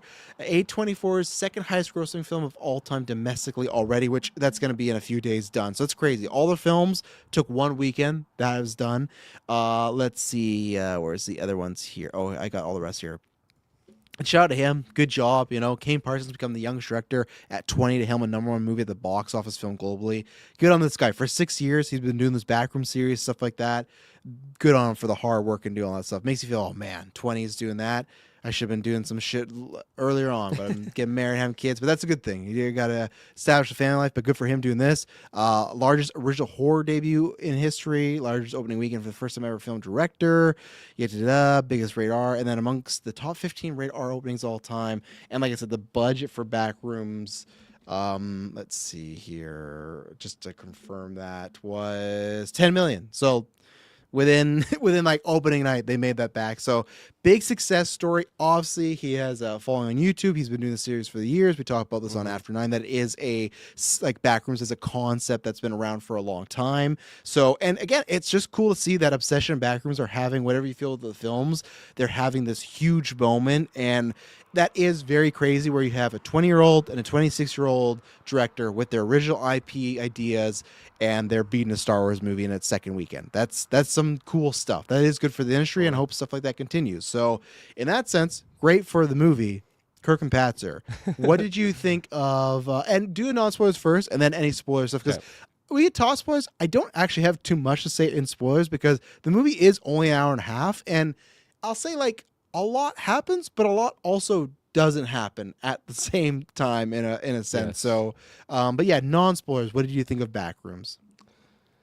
Yeah, I mean, this was a much anticipated one for myself because my father showed me a couple of the YouTube videos. I didn't know there was a series, so I think we just like watched a couple like out of order. Oh, or yeah. whatever, like just He's been just going what on the idea for the was. past 6 years, going hard. which is sweet, and obviously it worked out for him. You know, he got a YouTube following, and then it led to this crazy deal. And who knows what comes after this, right? Hope he's not just a one-hit wonder. They're like, Yeah. "Hey, what's your next idea?" Well, fuck, I just been backrooming for all these decades. Yeah. I'm really inspired by Euphoria season 3, so I want to do something like that. We're gonna give you $100 million for a budget. yeah. You Backrooms run with 2. it. Yeah. Almo's in there. What the Sydney fuck's going on? Yeah. Yeah. So yeah, I was really excited for this. I hadn't seen a trailer for this one though, so I was going into it very blind, other than just what the idea of what the Backrooms was. And in my mind, I'm like, hey, it's gonna be the same thing, just bigger budget, and that sounds amazing to me because like those videos are really well made. Obviously, like super low budget. This isn't a big budget, but like in comparison to the YouTube, it's much higher. So Yes. and like those videos are fucking creepy, and they totally are like, what the fuck is gonna happen? And like I just love that concept of like you're basically in a dream. Like it just doesn't make sense. It breaks your brain, like concept of like where you would expect like the physicality of these rooms are, and that's all about the rooms. And this movie isn't all about the rooms. Man, Chiwetel Ejiofor, I hope I'm saying his name right. Chiwetel Ejiofor, such a phenomenal actor. He's so Absolutely. great. You talked all about him. What about you? What are you gonna say there? I just like, man, like his whole storyline of like his family and like this therapy sequence. You said it's only an hour and a half. This felt so long to me, honestly, and it's because of these dialogue sequences. Like there's multiple times when he's having these therapy sessions with whatever her name is. Mary is her character's name. I don't know what the actress's name is. I thought she was good also, but just the scene, like it's just going on for so long, and like I'm here to see these back rooms. I'm here to just be going down these infinite corridors and figuring out what the fuck's going on. And like I don't know how long it is, probably I don't know 15-20 minutes, maybe somewhere around there. It feels like an hour though for us to like actually get to the backroom sequence, and this is all just subjective. This is all my personal opinion. And I should remind myself, you said spoilers free, so I'll stay away from some stuff there. But yeah, I pretty much just wanted the whole thing to just be that, like the YouTube with a bigger budget. Maybe in those YouTubes they like go into the lore and whatnot. I'm sure they do. I mean, They it's the guy do. that's There's a directing whole it. bunch of stuff. Yeah. Okay. So I really didn't really care. Like I didn't care for that. And the explanations of it, it just seemed like we tried to explain it kind of at the end. And there's one in particular scene in the back rooms when they're like explaining with Chiwetel Ejiofor and what's her face at like the dinner scene, like that one before it just gets crazy. And I was just so confused. Like he's explaining what's going on, and I was just like, I don't know if it's just unsatisfying to me or like whatever. I'm also just confused as to like what his motivation was, like in that point in time. I guess he's compromised in some way, shape, or form. Maybe you can explain that a little bit more. But another guy that popped up in here that I was shocked about, Mark Duplass. He's from Morning Show. Is the only thing I think I've seen this guy in. Oh, yeah? He's so good in that show. And right away I'm like, holy fuck, this guy's in this movie. Did not need him in this movie at all. Like the scene with him and Mary, like just. Like, man, really? Okay, yeah, it's just so uninterested in that. The movie definitely just like ends in a certain way, And I think I was just unhappy with the explanation. Really, what it was though is just I was going there to just go through the back rooms, and I got more than that, and I definitely didn't want that. Now, all that being said, the stuff actually in the back rooms, man, that was good stuff. That was good stuff. Like when they first go in there, and you're just following Chutel, and he's just like, I don't know, you're just following with him, and of course, like that is what the YouTube series is that I got like just totally intrigued by and weirded out by. All that stuff was so good. Like when he's first going through there, and you just turn a corner. There's like a spoiler thing I'll say. I'll save that. That was by far my favorite scene is this particular sequence. So there's definitely like some good tension building moments and like suspense. I thought all that was really good, but we just tried to do too much. Like, okay, Chiwetel Ejiofor, he's a terrible piece of shit. You know, he's like not good to his wife, and like all these. Like, I don't need this. I don't need these. Like, just You moments. gotta get invested in a character though, because if you don't do that, then it's just the Backrooms, and that's the YouTube series, right? And that's a great counter argument because like that's how you kind of make a full length movie out of this. So it's like I should have known that going into it. Maybe if I watched the trailer, I could have like prepared myself a little bit for it. And then some breaking the fourth wall things. I saw this at 10 p.m. on a Friday, and man, there was people like I swear like every seat was taken. Like I was in a pretty good spot. But there's like people like literally front row, like the whole front section was completely packed. Now, a lot of like high school, I'm assuming, or middle school kids, you know, it's Friday. That makes sense. It's a late showing. I probably should have assumed that. Travis, I'm getting old because I just get so fucking grumpy and cranky with just like dumb fucking members of the youth. Okay. And I get it.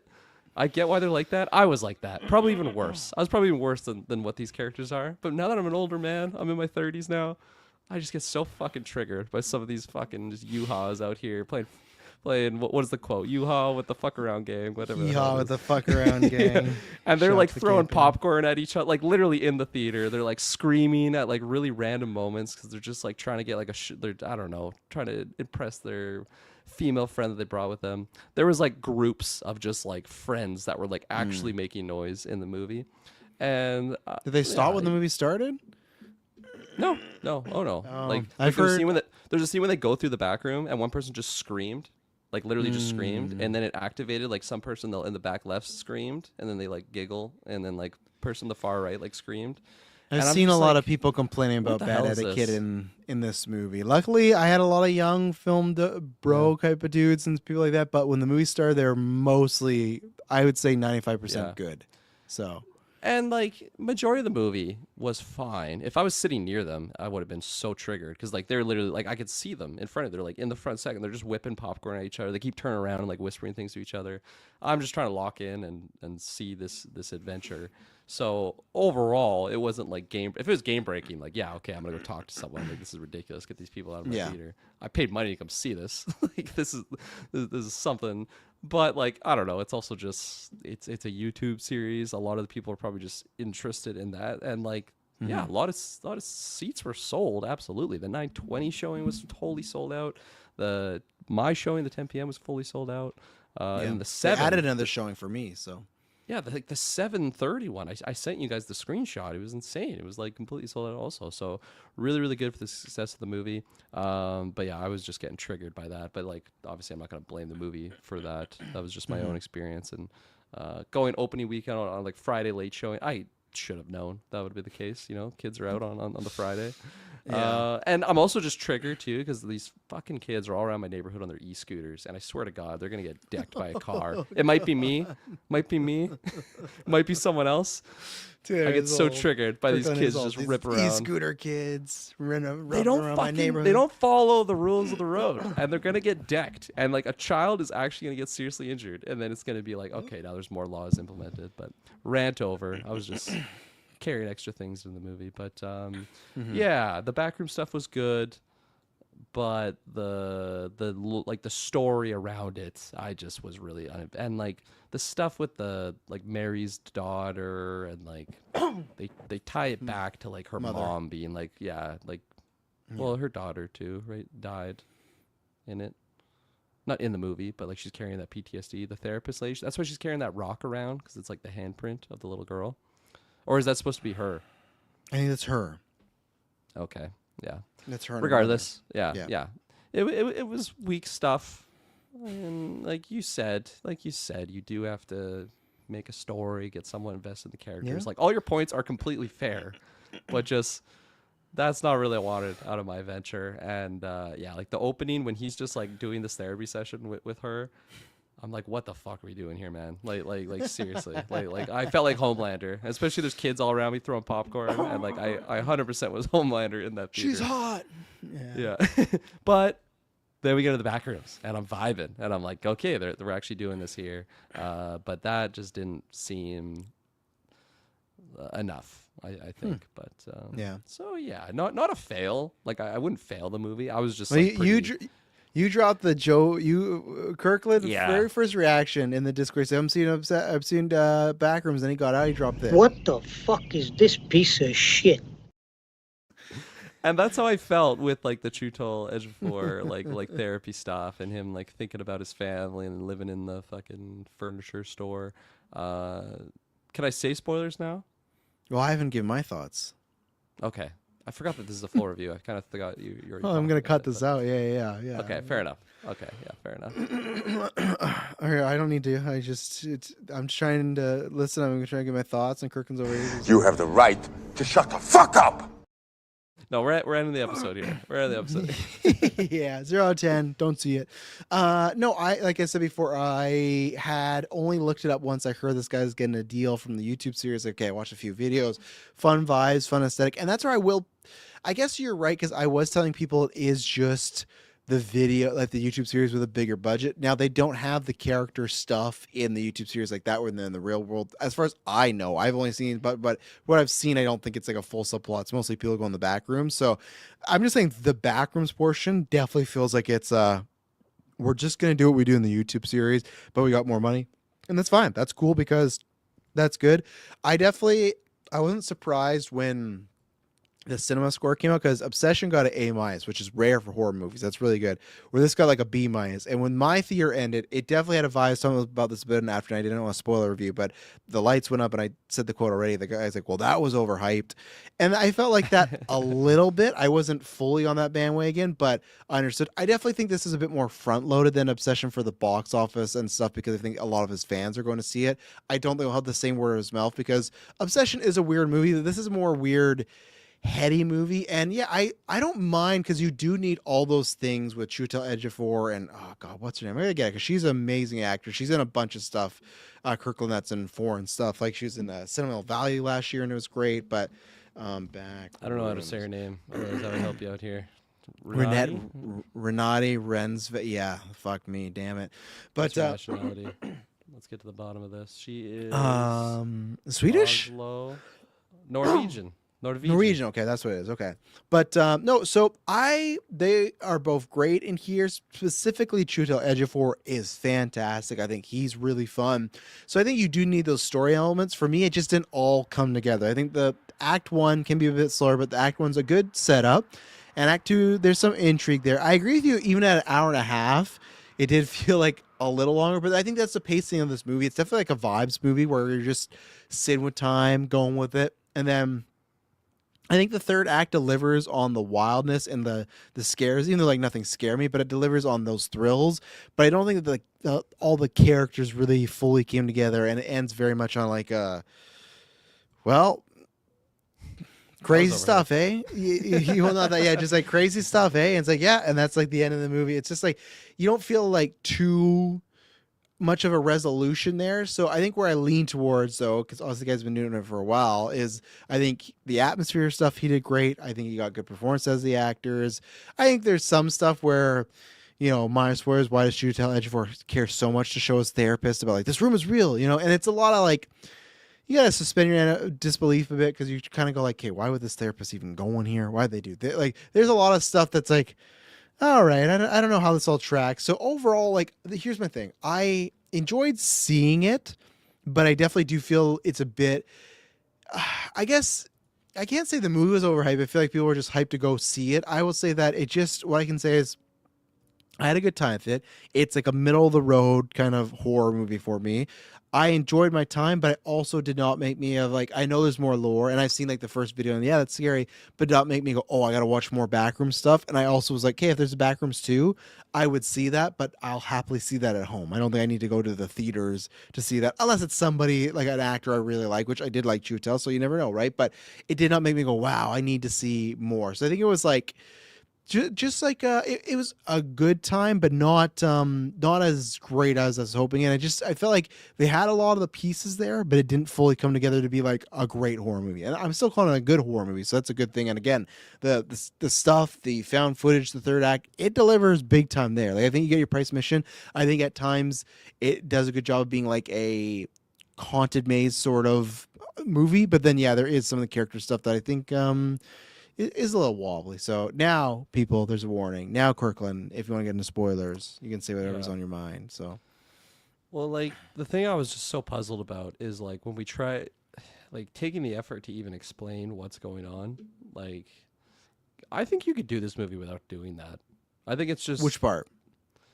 Like, we bring it, it's almost like a Stranger Things thing, right? Where you have Mark Duplass's character who's like working for the government or something. Yeah. And it's like, yeah, this is the most important thing in all of human history. And like, we're trying to figure Yeah. out what it is. Like, I was so just, why are we even trying to explain this, man? Like, just let it be some weird dimension thing, but don't explain Even anything to- of that. Like let Even us to just, like saying it's the most important thing, I was like, yeah, but if people don't go in there, it's not really affecting anything right now, right? Like, maybe there needs to be, Yeah. I need to see more, because like, as long as you just don't go through that wall, you're good. So You know, then, you're not gonna worry about it. So that's one thing that I just really didn't like. I didn't like that part of the movie, and like the YouTube series probably goes into that. So that's probably just my own issue, I guess I have with that. And the YouTube might even do it better because it's more drawn out. It's over longer clips or whatnot. So that's one thing. But then Chiwetel Ejiofor's character, like, what happens with him? Like, he just becomes like the fucking prophet of the Backrooms here. Like He spends some time in there. the He's giant an creature thing architect. just takes a version of him, and they explain that like It makes all the copies, but it doesn't remember them fully. and like why the certain people, like, were those people around his life, Chiwetel Ejiofor? I don't think so. I don't know about right? the little guy, but I think the woman was his wife. Yeah, I thought so too, because she was a redhead. Yes. That scene when he like scalps her and puts the fucking wig on what's her face. Yeah, not good. That whole scene was just weird. Like, it just felt like, let's just be weird for the sake of being weird. He's like, look, you can eat him, and then like just scoops him out, puts him on the plate. I thought they were actually gonna eat it, so I'm glad we didn't go that route as someone that doesn't like gross stuff. And just the idea, like the big monster thing, like literally was a copy of him as like his ridiculous captain thing. I just didn't really understand why it was specifically him, like as if like the backrooms are wrapped around his specific being, or maybe it's just because like they entered them in his location and that's what happened there. I don't really know. I think technically what it's supposed to be is the backrooms is like, because then he's like, oh, it goes on forever. It does feel like when you enter a point, it almost is like, you know, I hate to say this, but like an upside down Stranger Things where it is copying everything that's around there. So I think he eventually just walked to where his house would have been and like his location in the back rooms, and that's where like his wife is there and stuff's there. Again, I don't know about the small guy. I don't know who that was in his life, but because the wife was like first seen when they're in like that Christmas tree room. yes, which that's a good scare when she just runs out and, you know, is Yeah, doing that her was- thing. Even that though was like it freaky. didn't get me, I was like, okay, sure, you know. Man, good there's like I went with my dad's buddy in Hidalgo, and fuck, they were jumping multiple times in this. I don't think a single jump scare got me. I don't want to sound like that guy, but like I just didn't get affected by it. Same for me, whatever yeah. reason. I would have rather the big creature thing like not be just this like goofy looking version of himself. I don't like the story implications of what that could be. I would have just liked it to be this like dark, ominous monster thing. You could still have kills, but regardless, I digress. So yeah, I didn't love the explanation of like the government people researching it. Didn't like the explanation of him doing that. On a positive note, my favorite scene of this entire movie is when Mary goes into the back rooms for the first time. She's looking for Chiwetel Ejiofor, and she comes up to this fucking painted wall, and it's like, what the fuck is this? And then she turns around and just something moves around the corner, and you're like, holy fuck, okay, what is Being this? too Like, loud. we're gonna like we're gonna have to go look at this thing. And then she's like, whatever his character's name is, and she's like, yeah, you're being too loud. And then you just see him like slightly like peer around the corner. Man, I had goosebumps in that scene. Like I was so creeped out by that. And that's what hurts me so much is like that scene built up so much tension. Even if you don't ever see the creature, like you hear it moving, you hear it getting close. But and then like just the mysterious nature of like, hey, we saw you to the edge of 4 get fucked up by a creature. So like he's clearly not his normal self here, but like that is him, or is that not him? Is someone just like portraying him? All of that mystery and intrigue, I think that should have been like so much more in the movie. Like just that aspect to it. Because that was truly frightening. Like I thought there was gonna be a lot more chasing scenes. Not really at all, right? Like if anything, it would be at the There's end the when Mary's opening running that's- away. Yeah, And then when, there's the and found then- footage and the other found footage, but even though that doesn't last too long because they got dispatched pretty quickly, like the employer or employee that goes down there, which I do that'd like be that. the other one that was like building suspense, right? Because it's from his perspective. Then you go around these corner Yes. things. That was, and the crowd got like they're like, oh, and I agree with them when he goes down and it's in that room and it's just nothing but clothes. You're like, oh fuck, man, that's not good. Like, Yeah. He's like, it that's- reeks down here. It's like, oh Yeah. no, what's up? And there's a great scare too. Not a scare, but like just a moment where he's looking around. You can see the head of the paper puppet. I'm not sure if did you notice that at all. So in the clothes, there's a head sticking out of the clothes, but it's that Oh, it same moved? pup. No, it didn't move. Oh. And they just put it there as like to freak you out that if you saw it, you thought it was a person, but it was that paper mesh, whatever, the paper standee that Like the said, cutout thing. Yeah. yeah, but a head of it was in the clothes. So if you saw it, Yeah. you thought, oh fuck, someone's head's there, and it wasn't. It was just the standee. But that was good. And again, they never really show like what's going on there. So I liked the found footage aspect. I think they did a good job of in universe. So I think all the backroom stuff is well done, and getting good vibes and scares and stuff. So 100%. And like it looked so good. The sets when he's going through, and like when he's first getting kind of chased, when he goes down like that little tunnel, and then it's like kind of a dead end, and then all of a sudden you just hear things, and then like that little, like you said, the cutout just gets like thrown, loud stomping, and like you're not gonna fucking wait around to see what the hell that thing is, right? And that, like, I do remember seeing some stuff like that in the YouTube series, and that's where, like, man, if the whole movie was that, obviously that's, you don't get a movie out of that, but like if the whole movie was that, I think this could have been like a fucking 9 out of 10 for me personally, of just like a tension building. Like, and when those moments were happening, like when it was actually getting to the backroom stuff, the whole crowd just like went quiet. Like even like the goofy high schoolers that were throwing popcorn at each other, like they were like locked in on like what the fuck is gonna happen here. And then it just goes out of that, and he's like doing therapy talk, and like people are just losing interest. I don't even blame them. Like it just wasn't interesting. So I'm just sitting there eating my popcorn, uninterested in this dialogue, and there's just goofy nonsense going on in the actual theater. So overall, it was just a lower experience, and I was really hyped for it too, right? Like obviously I thought it was going to be all the Backrooms things there. I definitely, like, a little bit of hyperbole on my reaction in the Discord, but I definitely wanted to just drop that to build some suspense leading up to our little review here, which was good. Got some good reactions out of it. what would you give it a 10? Ooh, something I really haven't thought of at all. Yeah, I think I would give it definitely lower than a 7, because I think a 7 is like pretty solid. So I think I'll go like a 6. I'll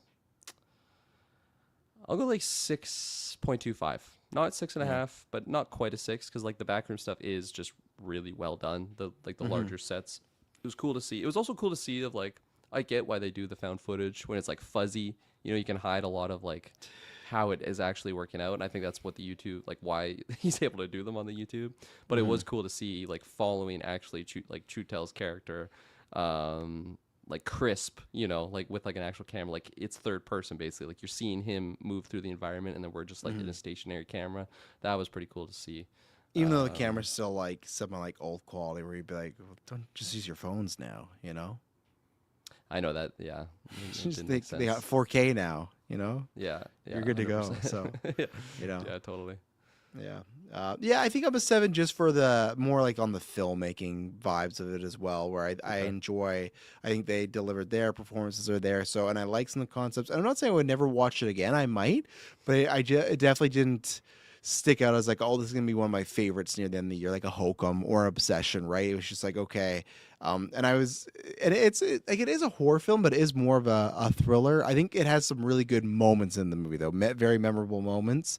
So I'm excited to see what he does further. Like I said, with Backrooms 2, I think that's when I can wait down the line. And I also just like, I think I'm with you where when it's like, oh, the most important thing of our time, the lore stuff, that was, I guess, where maybe it's a reverse for people that follows the YouTube series.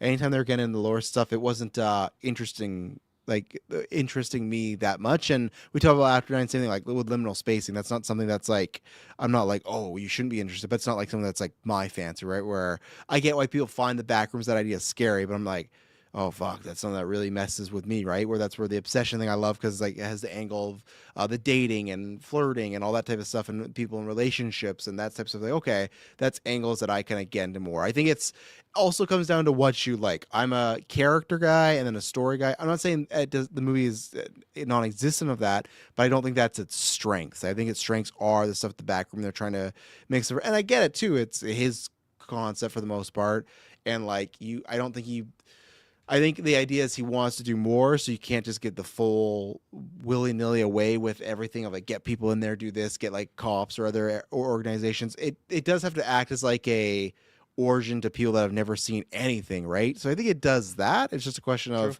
do people want more of it? We'll have to see, because I think second weekend will still be good, but I don't know. I do think it's much more divisive. I don't think people will be recommending this one as hard, but there you go, Kirkland. We've done it. Almost a 3-hour episode. We covered a lot. We had a lot to say and go over. We've, talked Backrooms. Yeah, Papa Tui, of course. We've got to the end of Euphoria officially.